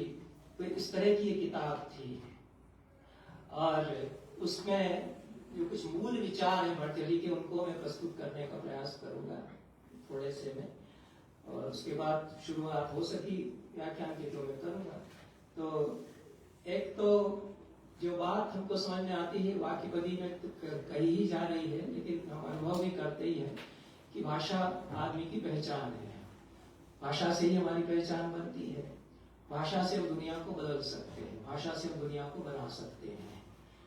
तो जो भी साहित्य के विद्यार्थी हैं वो शायद अनुभव करते हो। हमको शेक्सपियर के नाटक पढ़ाए जाते थे बीए में, 3 सालों में हमको एक नाटक शेक्सपियर का पढ़ाया गया। तो उसमें एक जूलियस सीजर नाटक है। जूलियस सीजर में ब्रूटस बहुत ही महान उदात्त चरित्र है वो, और सीजर बड़ा अत्याचार कर रहा है तो उसका ये लोग वध कर देते हैं। ब्रूटस किसी तरह से तैयार उसको किया जाता है कि मार डालना है सीजर। जूलियस सीजर का कत्ल हो गया। केशियस क्ले जो है वो सीजर, जूलियस सीजर के साथ जो सहानुभूति रखने वाले लोग हैं उनमें से है। अब ब्रूटस आम जनता को समझाते हैं कि बड़ा आतंककारी दमनकारी था, उसका अंत हम लोगों ने कर दिया। जनता कहती है हाँ ब्रूटस आप तो वो संत आदमी है, आपने किया ठीक किया। ब्रूटस को लगता है कि अब तो जनता मान गई, अब कुछ नहीं होगा, अब सुशासन हो जाएगा। केशियस क्ले जो भरा हुआ है इन लोगों ने हमारे प्रिय राजा को मार डाला है, उसके बाद वो एक स्पीच देता है। तो क्या स्पीच वो देता है? ब्रूटस की तारीफ से तो शुरू करता है कि ब्रूटस कितनी महान आत्मा है, ब्रूटस कितने बड़े हैं, लेकिन फिर करके वो जूलियस सीजर के बारे में बोलना शुरू करता है और पूरे रोम में सिनारियो बदल जाता है। एक स्पीच से वो सारा बदल गया। तो ये कई बार ऐसा होता है, किताब के आने से दुनिया बदलती है। मास की कैपिटल किताब आई तो दुनिया वो नहीं रही जो थी। शाकुंतल 1789 में पहली बार किताब के रूप में छप के आया, तो मैं कई प्रमाणों से बताता हूँ कि सारी दुनिया कैसे बदल गई थी। भाषा से दुनिया बदली जा सकती है, भाषा से दुनिया बनाई जा सकती है। तो भाषा दुनिया को रचती है। कुल मिलाकर के वाक्यपदी में ये कहना चाह रहे हैं, भाषा विश्व की सृष्टि है। तो विश्व की सृष्टि है तो उसको दार्शनिक उत्पत्तियों के द्वारा कैसे सिद्ध करेंगे, ये समस्या आती है। उसको भर्तृहरि करते हैं। मोटे तौर पर 4 सिद्धांत भर्तृहरि के वाक्यपदीयम के आधार पर हम कह सकते हैं। एक तो पहली बात जो मैंने कही है वो श्रुति में भी कह दी गई, वाग्यो विश्वा गुणानि जगति। वाक से ही दुनिया उत्पन्न हुई है, लेकिन कैसे उत्पन्न हुई है ये उपपत्ति लॉजिकली तो वहां नहीं मिलती है, वो भर्तृहरि को करना था। ये पहला सिद्धांत है। दूसरा सिद्धांत जो भर्तृहरि का है कि प्रतिभा के द्वारा सृष्टि होती है, प्रतिभा सृष्टि है। और वह प्रतिभा का जो सिद्धांत उन्होंने दिया है वह एक बहुत बड़ी देन है भारत की। और जो विस्तार से उसको समझना चाहते हैं, महामहोपाध्याय गोपीनाथ कविराज का 101 पेज का एक लेख है, concept of Pratibha in Indian philosophy. उसमें प्रतिभा को लेकर के जितना विमर्श हुआ है, और वो सारा विमर्श जो भर्तृहरि को केंद्र में रख करके चलता है। भर्तृहरि प्रतिभा पर जो कुछ कह देते हैं उससे एक सृष्टा का स्वरूप क्या है, रचा कैसे जाता है, एक सृष्टा कैसे रचता है, चाहे दुनिया रचे, चाहे कविता रचे, चाहे कुछ भी रचे, चाहे खिलौना बनाए, वो क्या है भीतर जो कि रचाता है। तो एक मूल तत्व तो कोई है। भर्तृहरि कहते हैं कि है तो सभी के भीतर, किसी के भीतर स्पंदित है, किसी के भीतर जागृत है, उसके कई कई स्टेजेस हो सकती हैं, कई लेवल्स हो सकते हैं। वो तो पक्षियों के भीतर भी है, वो तो किसी कीड़े के भीतर भी है, तो हम सब के भीतर तो है ही, जो जड़ बुद्धि है उनके भीतर भी। उसके उदाहरण कई देते हैं, हम लोग दे सकते हैं। हमारे पैर में कांटा चुभता है तो तुरंत हम पैर एकदम से, कुछ लगता है एकदम से हटाते हैं, इतनी देर हम कोई सोचते नहीं है। तो कोई है जो बताता है कि तुरंत ऐसा कर लेना है, तो कोई है ये जो सृष्टा भीतर है, तो उसकी क्या क्या परिणतियां हो सकती हैं, वो उसका क्या स्वरूप होगा, इस पर विचार करते हैं। ये सृष्टि की दृष्टि से विचार करते हैं। दूसरे अवबोध की दृष्टि से विचार करते हैं कि जो भाषा को हम सुनते हैं तो उसका अवबोध कैसे होगा। तो आरोह क्रम और अवरोह क्रम, दो क्रम राम प्रसाद गुरु जी बताते हैं वाक्यपदी पढ़ाते हुए। तो दोनों क्रम से भर्तृहरि प्रतिपादित करते हैं। स्फोट सिद्धांत बताते हुए अवरोह क्रम से कैसे वो भाषा में जो कुछ है वो हमारे भीतर उतरता है, वो कैसे स्फुटित होता है। तो स्फोट सिद्धांत उन्होंने दिया है। यह भी विश्व को बड़ी देन है भर्तृहरि की। वो कहते हैं कि शब्द दो प्रकार के हैं, एक अनित्य शब्द है, एक नित्य शब्द है। तो जो हम बोल रहे हैं वो तो अनित्य शब्द है, जो कुछ हम बोल रहे हैं ये हवा में चला जा रहा है। तो समस्याएं आती है कि इसको समझता कैसे सुनने वाला। ये जो सोचता है दर्शन की दृष्टि से, उसके सामने समस्या आएगी। हम हमारे सामने कोई समस्या नहीं, जो समझ रहे हैं वो समझ रहे हैं। कैसे समझ रहे हैं इसमें क्या सवाल पूछना। राधा वल्लभ जी बोल रहे हैं, हमको समझते जा रहे हैं हम लोग, लेकिन कैसे समझ रहे हैं। जो हवा में विलीन हो गई है ध्वनियां, उससे अर्थ कैसे समझ रहा है, तो विलीन हो गई। जैसे वो कहते हैं कि कमल बोला, उसमें 6 ध्वनियां हैं, का, आ, मा, आ, ला, का। अब का बोल चुका है और ला पर आता है, तब का और आए 2 ध्वनियां विलीन हो गई। तो ला बोलने के बाद कमल का बिंब कैसे भीतर आएगा, वो तो हवा में खत्म हो गई। जो चीज खत्म हो गई उससे उपज कैसे होगी। उसको न्याय दर्शन ने बहुत सारे इसके बारे में स्पष्टीकरण दिए कि वो सब पूर्व की ध्वनियां उत्तर ध्वनियों के साथ में समन्वय करते हुए उसमें वो जागृत हो जाती है। कई पौधों का मत अलग है क्षणभंगवाद की दृष्टि से, लेकिन भर्तृहरि की कुछ निराली परिकल्पना है। उन्होंने कहा कि ये जो बोला है तो अनित्य शब्द है, ये तो क्षयित हो गया, विलीन हो गया। लेकिन वो नित्य शब्द जो चित्त में संस्कार रूप में निरंतर विद्यमान है हमारे भीतर, उसको स्फुटित कर देता है। इसलिए स्फोट सिद्धांत इसको कहते हैं, व्यक्त कर देता है। तो इसलिए उसको स्फोट का, उसकी प्रक्रिया विस्तार से भर्तृहरि ने बताई। यह तीसरी बात है, भाषा विश्व को रचती है। यह सिद्धांत प्रतिभा का स्वरूप क्या है, जो सृष्टि है, सृजन करने वाली शक्ति है भीतर, और अवबोध करने वाली प्रक्रिया क्या है। ये 3 बातें। चौथा महत्वपूर्ण उनका जो दर्शन है वो भाषा मुक्त करती है, वाक मुक्त करती है। ये मेरे लिए, हमारे जैसे लोगों के लिए सबसे महत्वपूर्ण है कि हमारी मुक्ति भाषा में है, हमारी मुक्ति और कहीं नहीं है। हमको इसी में रहना, इसी में रहना, इसी से मुक्त होना है। हमें और कहीं जाने की जरूरत ही नहीं, और काय को हम जाएंगे। उसकी प्रक्रिया भर्तृहरि साबित करते हैं कि कैसे शब्द ब्रह्म से मुक्ति होगी। ये दर्शन के स्तर पर सत्यापित करने की बहुत बड़ी फिलॉसफी ये बनी। इसलिए इसको दुनिया की जरूरत है, क्योंकि शब्द तो हमारे पास हैं। यही शब्द हमें बांधते हैं, यही शब्द दुनिया को गंदा करते हैं। जब तरह तरह की बातें की जाती हैं, अमुक नेता फलाने बोल रहे हैं, वही शब्द दुनिया को सुधार सकते हैं, वही शब्द दुनिया को बदल सकते हैं, वही शब्द नई दुनिया रच सकते हैं, वे शब्द दुनिया उपजा सकते हैं। तो कैसे ऐसा होगा और उसका क्या स्वरूप होगा। तो ये उन्होंने शब्द का दर्शन, भाषा का दर्शन जो रखा, उसमें उन्होंने कहा कि भाषा में जो शब्द है, या शब्द ब्रह्म जो परम तत्व है, वह विवर्त रचता है, विवर्त बनाता है। तो भाषा विवर्तित होती है, वाक जो है विवर्तित होती है। विवर्त की अवधारणा है थोड़ी सी, इसमें दर्शन तो समझना पड़ता है। तो दो जो बदलाव होता है 2 तरह का होता है। एक विवर्त में होता है, परिणाम में होता है। एक में विवर्त बनता है तो परिणाम बनता है, हम कह सकते हैं। तो सतत तो अन्यथा प्रथा परिणाम इत्युदीरिता, मोटा लक्षण यह है कि तात्विक रूप से कोई चीज बदल जाती है तो परिणाम हुआ, तात्विक रूप से नहीं बदलती है तो विवर्त हुआ। मोटे तौर पर तो अभी यही समझा जाए, बहुत ज्यादा परिभाषाएं इस पर हैं। तो अब शब्द जो है विवर्त भी रचते हैं, परिणाम भी रचते हैं। भर्तृहरि दोनों बातें कहते हैं, दोनों ही बातें स्वीकारी जाती हैं, ऐसा राम प्रसाद त्रिपाठी जी भी हमको बताते हैं। मतलब पूरी तरह से दुनिया को बदल भी सकती है, बदल देती है। परिणाम ही होते हैं शब्द, परिणाम रचते हैं और विवर्त भी रचते हैं। तो ये, और हमको नहीं कुछ करना है, भाषा स्वयं जो भीतर सृष्टा हमारे भीतर है वह विवर्त और परिणाम रचता है।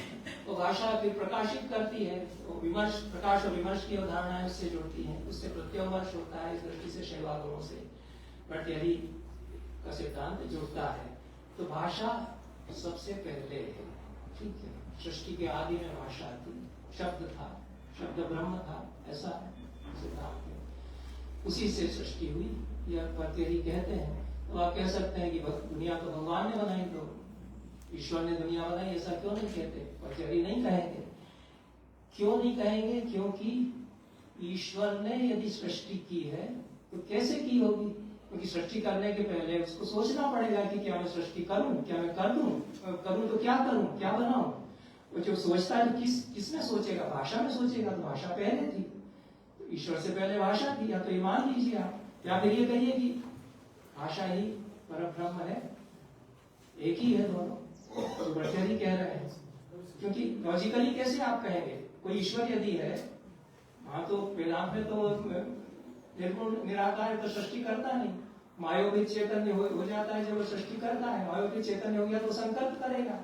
कोई भी सृष्टि करता है तो संकल्प करता है कि अमुक काम करूंगा। आप नाटक कराते हैं तो आप सोचते हैं कि अमुक नाटक निर्देशित करूंगा, है ना। कोई रिसर्च पेपर लिखते हैं, राष्ट्रपति जी इतना शोध करते हैं प्राचीन इतिहास पर, तो पहले सोचते हैं कि अब मुझे और क्या आगे कर लूं। जो कुछ भी हम करते हैं, काम रचना करते हैं, तो उसके पहले हमको कुछ तो किसी भाषा में तो सोचना पड़ता है। तो ईश्वर भी तो सोचेगा ही, कैसे कर देगा? कोई भी ईश्वर होगा, संभव ही नहीं है कि वो कुछ रच दे बगैर भाषा के। तो आप ये मानिए कि भाषा पहले है, या फिर ये मान लीजिए कि शब्द ही परब्रह्म है, जो भर्तृहरि कह रहे हैं। तो इसलिए शुरुआत भर्तृहरि के दर्शन की पहली कारिका है। अब मैं कुछ जो जटिल बातें को छोड़ करके, और मेरा जो यहाँ पर कार्य है,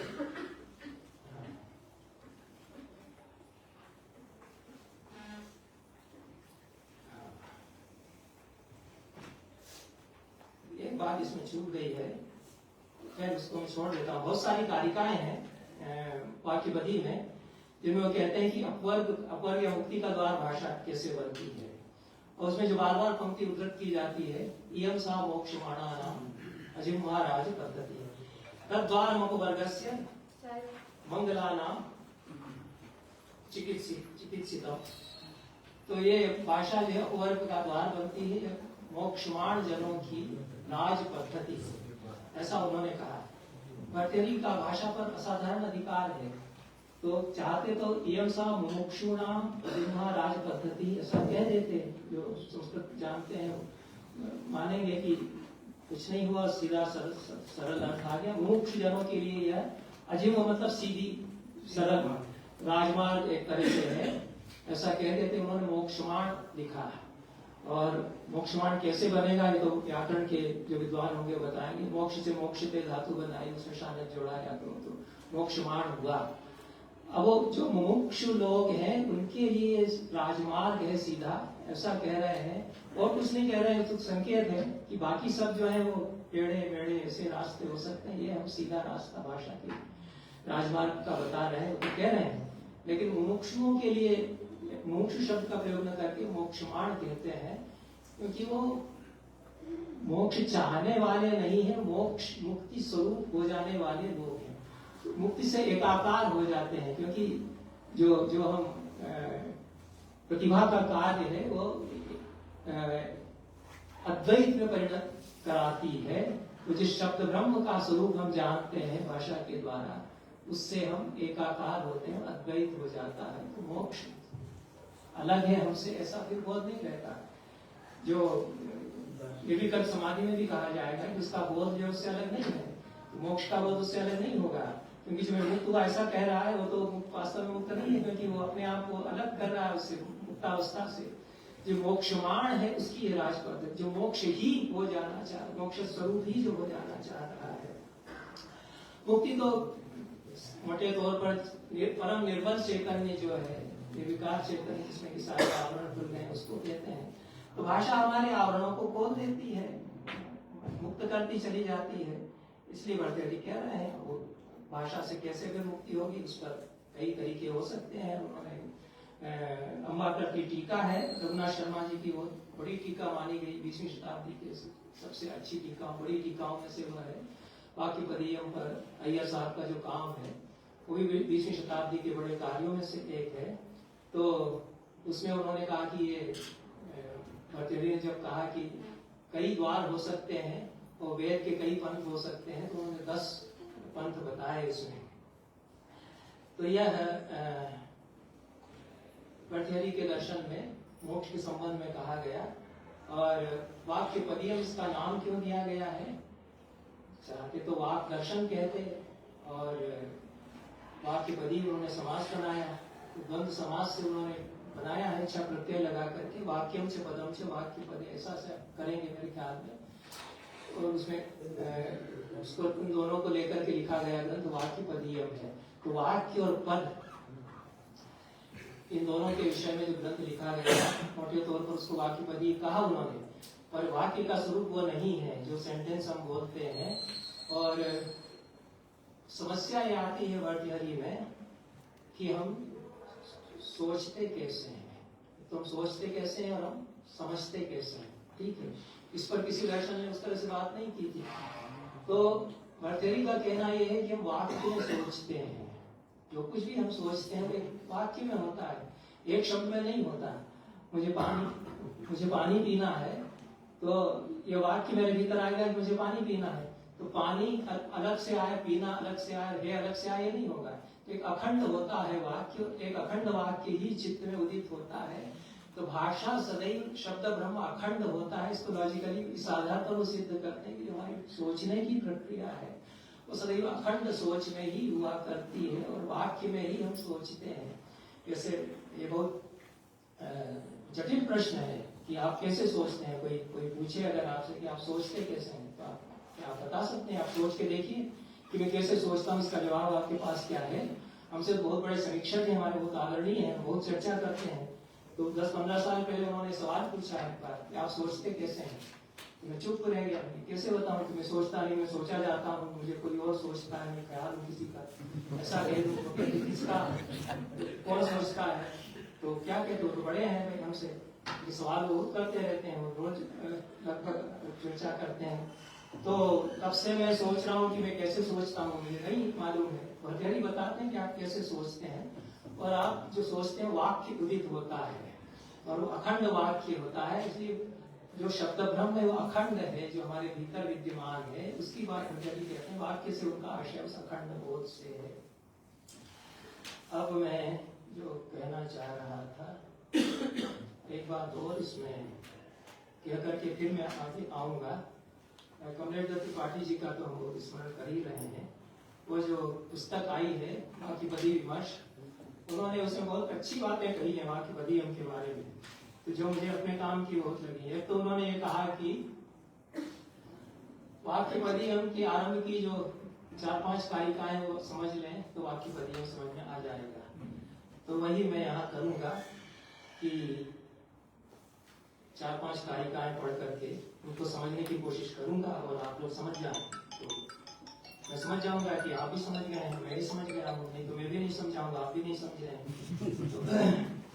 तो उसमें एक बात मैं अपनी ओर से जोड़ रहा हूँ। कमलेश दत्त त्रिपाठी जी की बात में कई बार कुछ बात जोड़ देता था, वो बड़ी तारीफ करते थे, उनका बड़ा प्रेम रहा और बड़ा उनसे मुझे आदर भी मिला इस दृष्टि से। तो कि 4-5 भी ना पढ़े, पहली ही कारिका ठीक से समझ ली जाए, पढ़ ली जाए, तो वाक्यपदीयम समझ में आ जाएगा। पहले तो मैं पहली कारिका पढ़ूंगा और उसको कैसे भर्तृहरि कहना चाहते हैं, क्या उसमें हमारी गुरुजन उसमें क्या बता रहे हैं, तो हमें बताने का प्रयास करूंगा। क्योंकि बाकी सब कुछ जो मैं ऊपर से समझा था, मैंने लिख भी दिया है और बोल भी दिया है, उसको मैं ज्यादा पुनरावृत्ति उसकी नहीं करूंगा।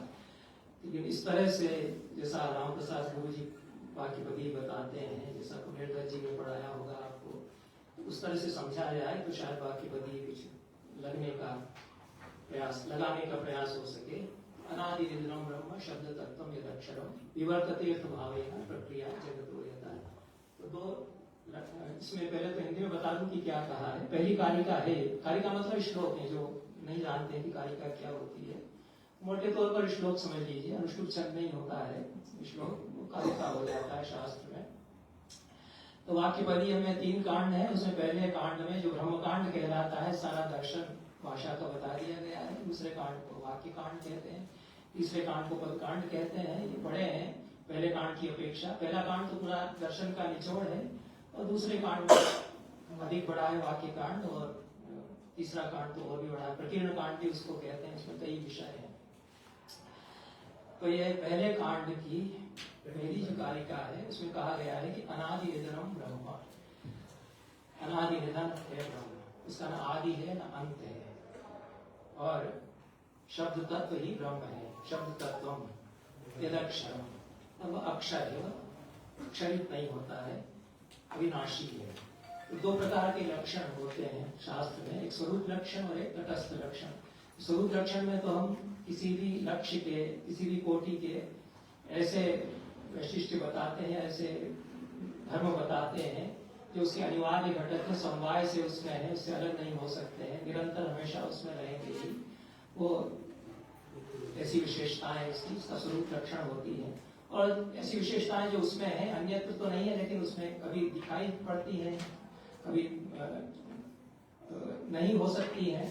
तो गाय का लक्षण करते हैं, तो गोत्र जाति से युक्त पशु गाय है, गोत्र जाति तो उसमें सदैव रहेगी, जाति ब्राह्मण क्षत्रिय वाली जाति नहीं है, जो जाति है कॉन्सेप्ट यूनिवर्सल जिसको कहते हैं। तो एक कल्पना की गई कि किसी चीज को हम कैसे परिभाषित करें। तो नैयायिकों ने कल्पना की कि एक जाति पदार्थ है, मनुष्य में मनुष्यत्व जाति है, वृक्ष में वृक्षत्व जाति है, गो में गोत्व जाति है, क्योंकि और किसी चीज से आप उसको परिभाषित नहीं कर सकते। उसका स्वरूप लक्षण कैसे बताएंगे कि 4 टांगे हैं तो अतिव्याप्ति हो जाती है, मतलब दूसरी जगह लक्षण चला जाता है। 4 टांगों वाले दूसरे भी जानवर हैं, वो दूध देती है तो दूसरे भी जानवर हैं, भैंस हो सकती है, बकरी हो सकती है जो दूध देते हैं। तो इसलिए एक तत्व की कल्पना की गई जो उसी में केवल है, अन्यत्र नहीं है। तो गो में गोत्व जाति है, कॉन्सेप्चुअल लेवल पर, अवधारणा के स्तर पर ये कल्पना की गई। तो ये स्वरूप लक्षण बताया इन्होंने पहली पंक्ति में। अनादि निधन है, शब्द ब्रह्म अक्षर है, और परब्रह्म स्वरूप है। और तटस्थ लक्षण बताया उत्तरार्ध में, विवर्तते अर्थ भावेन प्रक्रिया जगतो यथा, वो अर्थ के रूप में विवर्तित होता है, उससे जगत की प्रक्रिया चलती है, जगत की प्रक्रिया उससे होती है। जो हम कहते आ रहे हैं कि भाषा से संसार बन सकता है, रचा जा सकता है। तो यह विवर्तते अर्थ भावेन, इसमें तटस्थ लक्षण हो गया, और जिससे जगत की प्रक्रिया होती है यह भी तटस्थ लक्षण हो गया। अब भर्तृहरि कहना ये चाह रहे हैं कि जो वाणी के जितने स्तर हैं, वाणी के स्तरों की चर्चा उन्होंने की है, उसमें उन्होंने परा पश्यंती और नहीं पश्यंती मध्यमा वैखरी, 3 स्तर बताए। परा की चर्चा उन्होंने नहीं की। तो देखिए वो भी टेक्नोलॉजी के बैठे हुए हैं, वो गर्दन मिला रहे हैं, वो समझ रहे होंगे, और वो ज्यादा शास्त्र समझने लग जाएंगे। इन्होंने भी शायद संस्कृत नहीं पढ़ी है। तो ये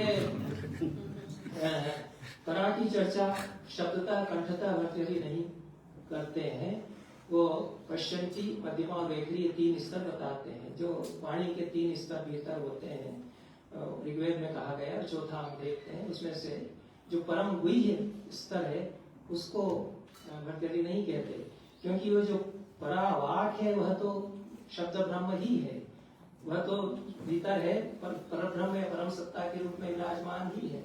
तो यह उसके विवर्त ये है, वो पश्यंती मध्यमा और वैखरी, ये उसके विवर्त हैं। तो कुल मिलाकर के जो हम भाषा भीतर रचते हैं, जो सोचते हैं, उसकी प्रक्रिया यह होगी कि हमारे भीतर परम सत्ता में विराजमान है शब्द ब्रह्म के रूप में। उसका पहला विवर्त पश्यंती के रूप में होता है, जिसमें कि हम विचार देखते हैं उसके शब्द और विचार अलग अलग नहीं है। अविभागातु पश्यन्ति, उसमें विभाजन नहीं होता है, ऐसा भर्तृहरि कहते हैं। उसका दूसरा विवर्त फिर मध्यमा के स्तर पर होता है, सेकंड लेवल ऊपर आता है, कि आरोह का क्रम है, उसमें शब्द और अर्थ हम अलग अलग देखते हैं, लेकिन वो भीतर ही रहता है और फिर उनको हम बोल देते हैं शब्दों को, अर्थ उसके साथ जुड़ा हुआ है तो वैखरी होता है।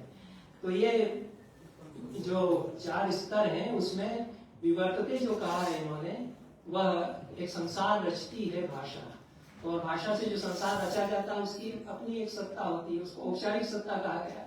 और ये जो दुनिया है जो हम देख रहे हैं कि ये टेबल है, ग्लास है, माइक है, ये यथार्थ की दुनिया है। ये दोनों दुनियाएं हैं, भाषा की द्वारा रची हुई दुनिया है। ये दोनों दुनिया एक दूसरे से टकरा सकती हैं, एक दूसरे को प्रभावित करती हैं, एक दूसरे को बदल सकती हैं। इसलिए जो औपचारिक सत्ता कहा गया है वास्तव में प्रधानता उसकी हो जाती है जो वो बदल देती है संसार को, क्योंकि ऊपर आती है, वह नियमित करती है, नियंत्रित कर सकती है, अनुशासित कर सकती है। तो ये प्रक्रिया कैसे होती है इसको बताते उन्होंने 3 जो भाषा के स्तर बताए, उनमें सबसे गूढ़ स्तर जो है वह परब्रह्म स्वरूप वाक का है, ऐसा वे कहते हैं। और अब इससे शैवागम के जो शैवागम की जो परंपराएं हैं उन्होंने फिर बहुत लिया भर्तृहरि से, और उन्होंने यह कहा कि ये जो शिव और शक्ति का स्वरूप है उसमें मातृका रहित जो वर्ण है वह तो शिव है, और जो मात्रा से युक्त जो वर्ण है वो शक्ति से युक्त हो जाते हैं, मात्रा उसमें शक्ति है। और ये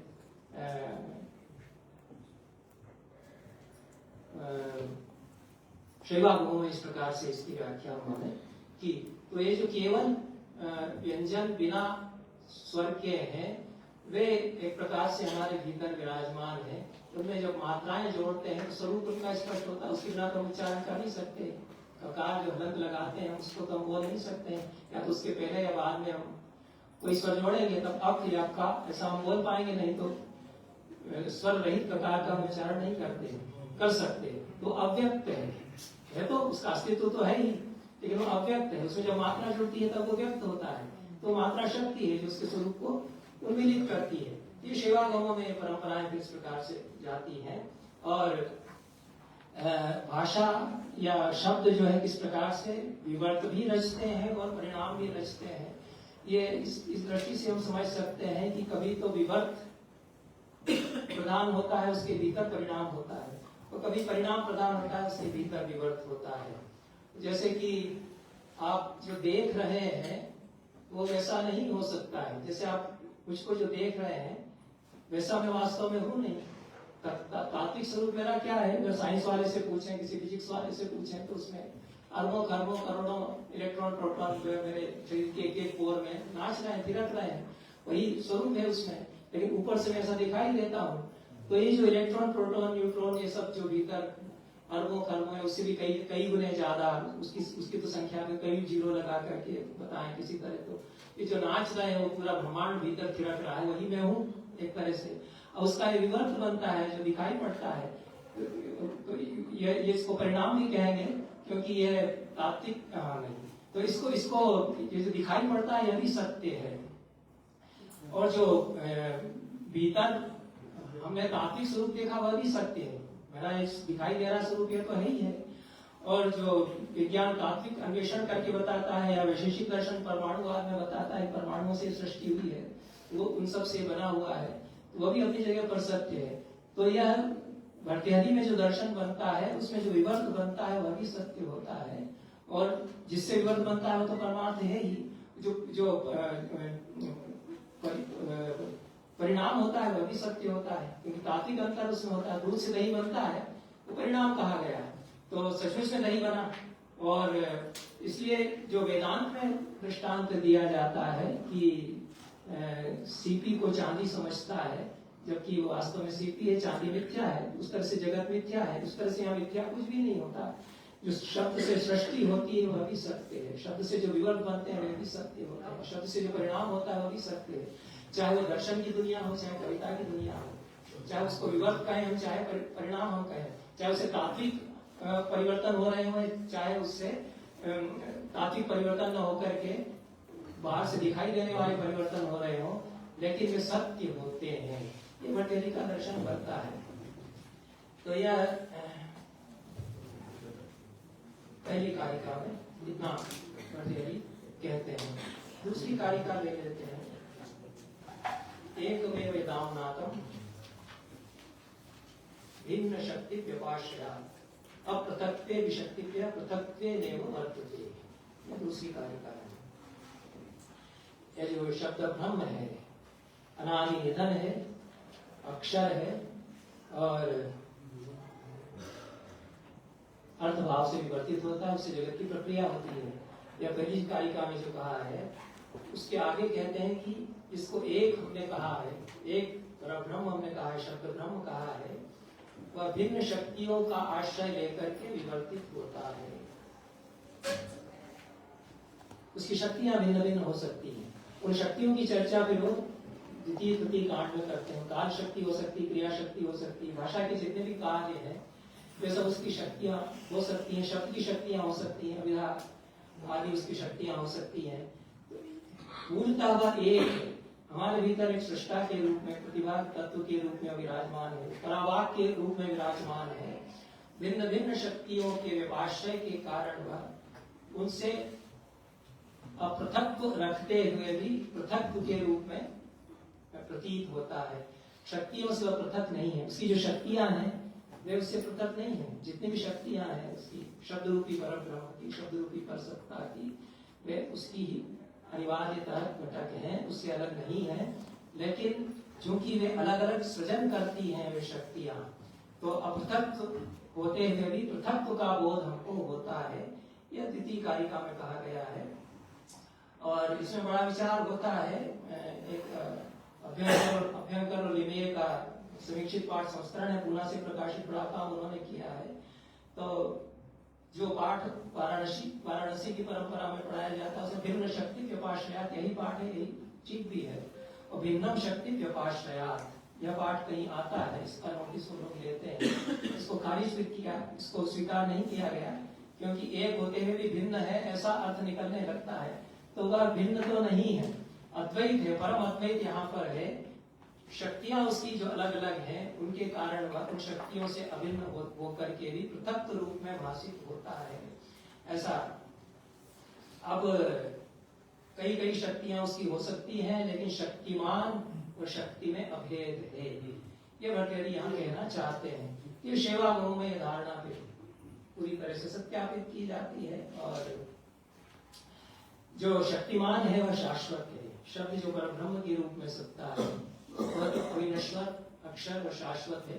शक्तियां उसकी परिवर्तित हो सकती हैं, बदलती रह सकती हैं, शक्तियां परिवर्तित हो सकती हैं, ऐसा यह कहना चाहते हैं। लेकिन सारी शक्तियां उसके भीतर हैं और वे शक्तियां जब व्यक्त करती हैं तब उसको हम सगुण साकार रूप में देखते हैं, अन्यथा जो उसका सूक्ष्मतम रूप है वह निराकार रूप है। यह भट्टियारी यहाँ कहना चाहते हैं।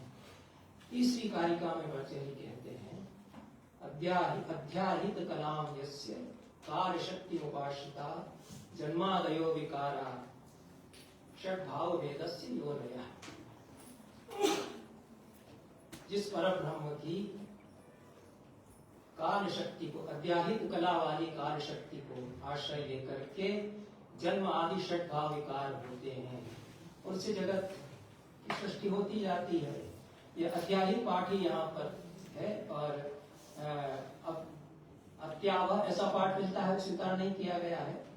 कमलेश त्रिपाठी भी कहते हैं कि अध्याहित पाठ जो है वेदांत के अनुकूल है, वो स्वीकार्य है।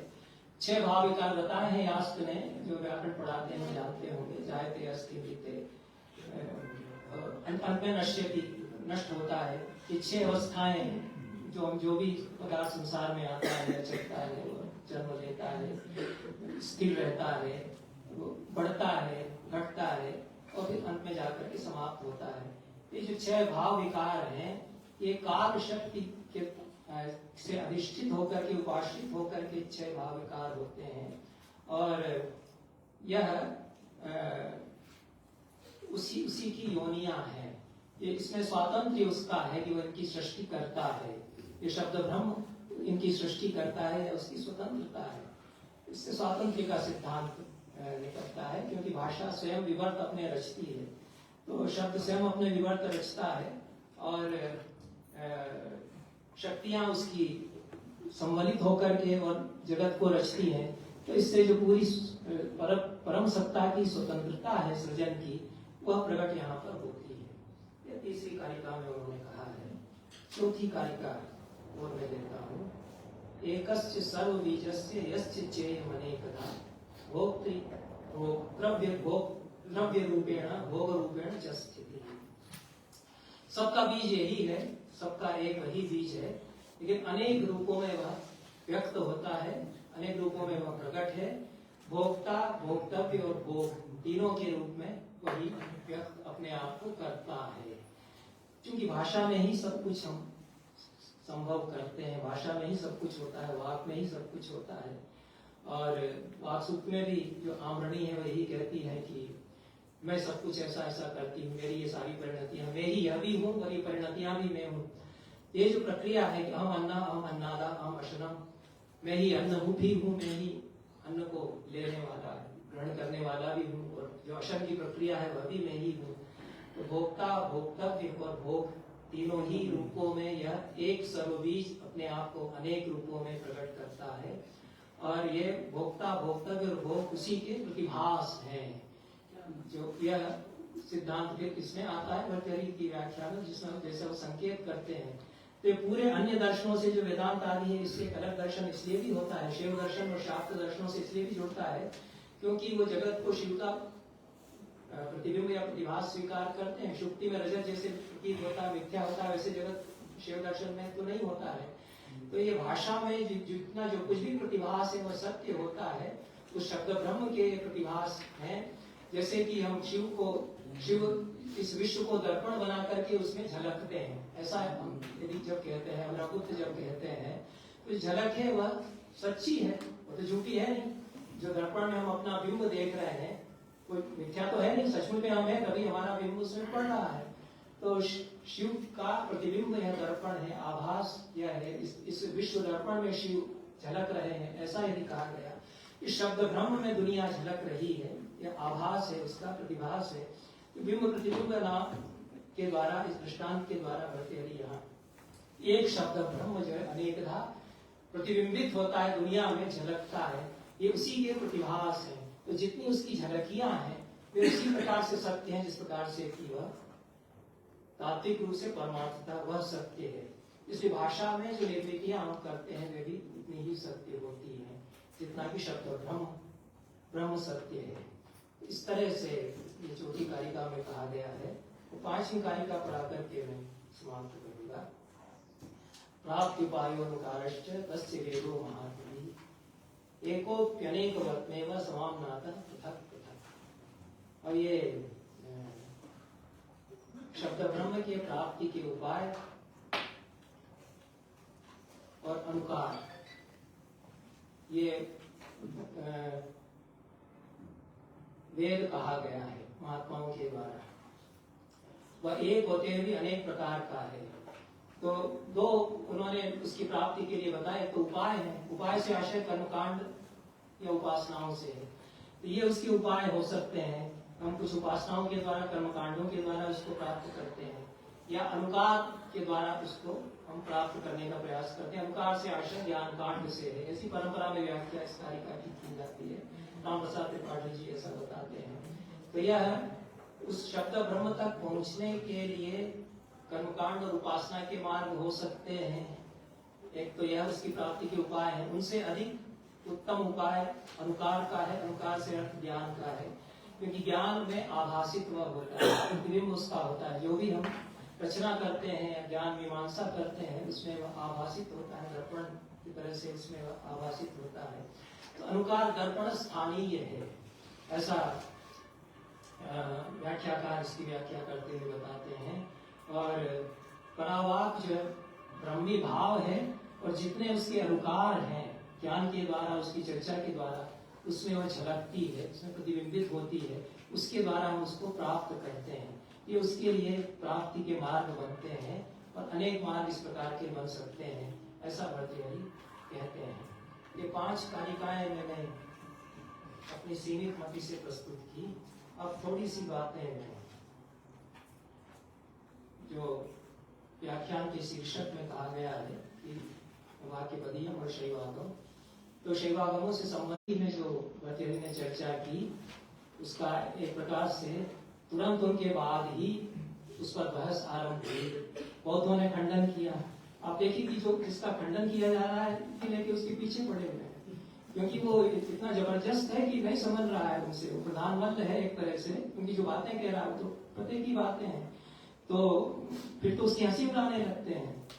जो नहीं समझता है उसकी हंसी उड़ाते हैं। जो विपक्ष नहीं समझे सारी सत्ता इसने जबरदस्त दर्शन रच दिया था भाषा का। ये चुनौती भी बन जाता है एक तरह से। अगर आप ये कहेंगे कि शब्द की साधना से मुक्ति हो जाएगी, उसका रास्ता हम बता रहे हैं, उसको तार्किक दृष्टि से हम सत्यापित कर रहे हैं, तो सारे लोग लाठी लेकर के पीछे आपके पड़ेंगे कि क्यों नहीं, हम तो परब्रह्म की उपासना कर रहे हैं, हम फला भगवान जी, फला मंदिर, फला उसमें हम ये कौन आ गए, उसको आप कैसे कहेंगे।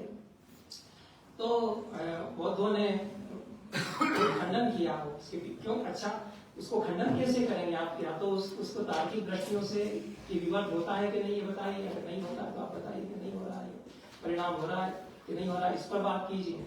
तो क्षणभंगवाद के आधार पर खंडन करते हैं। शैव दार्शनिकों ने भी स्वीकार नहीं किया, जिससे बहुत गहरा संबंध फिर भर्तृहरि का जुड़ा। अरे किसी परंपरा से बहुत ही गहरा संबंध फिर जुड़ता है भाषा के इस दर्शन का, और दोनों से संसार को बहुत आशाएं रखना चाहिए। वह शैवागम और शैव दर्शन की परंपरा है, वाक्यपदीयम की परंपरा है।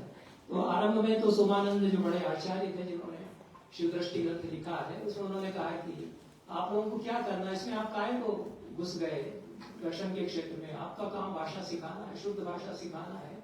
तो व्याकरण के जो साधु लोग हैं, तपत विचारे लोग हैं, इनको क्या जरूरत पड़ गई कि दर्शन के क्षेत्र में आ गए जिसे हमारे।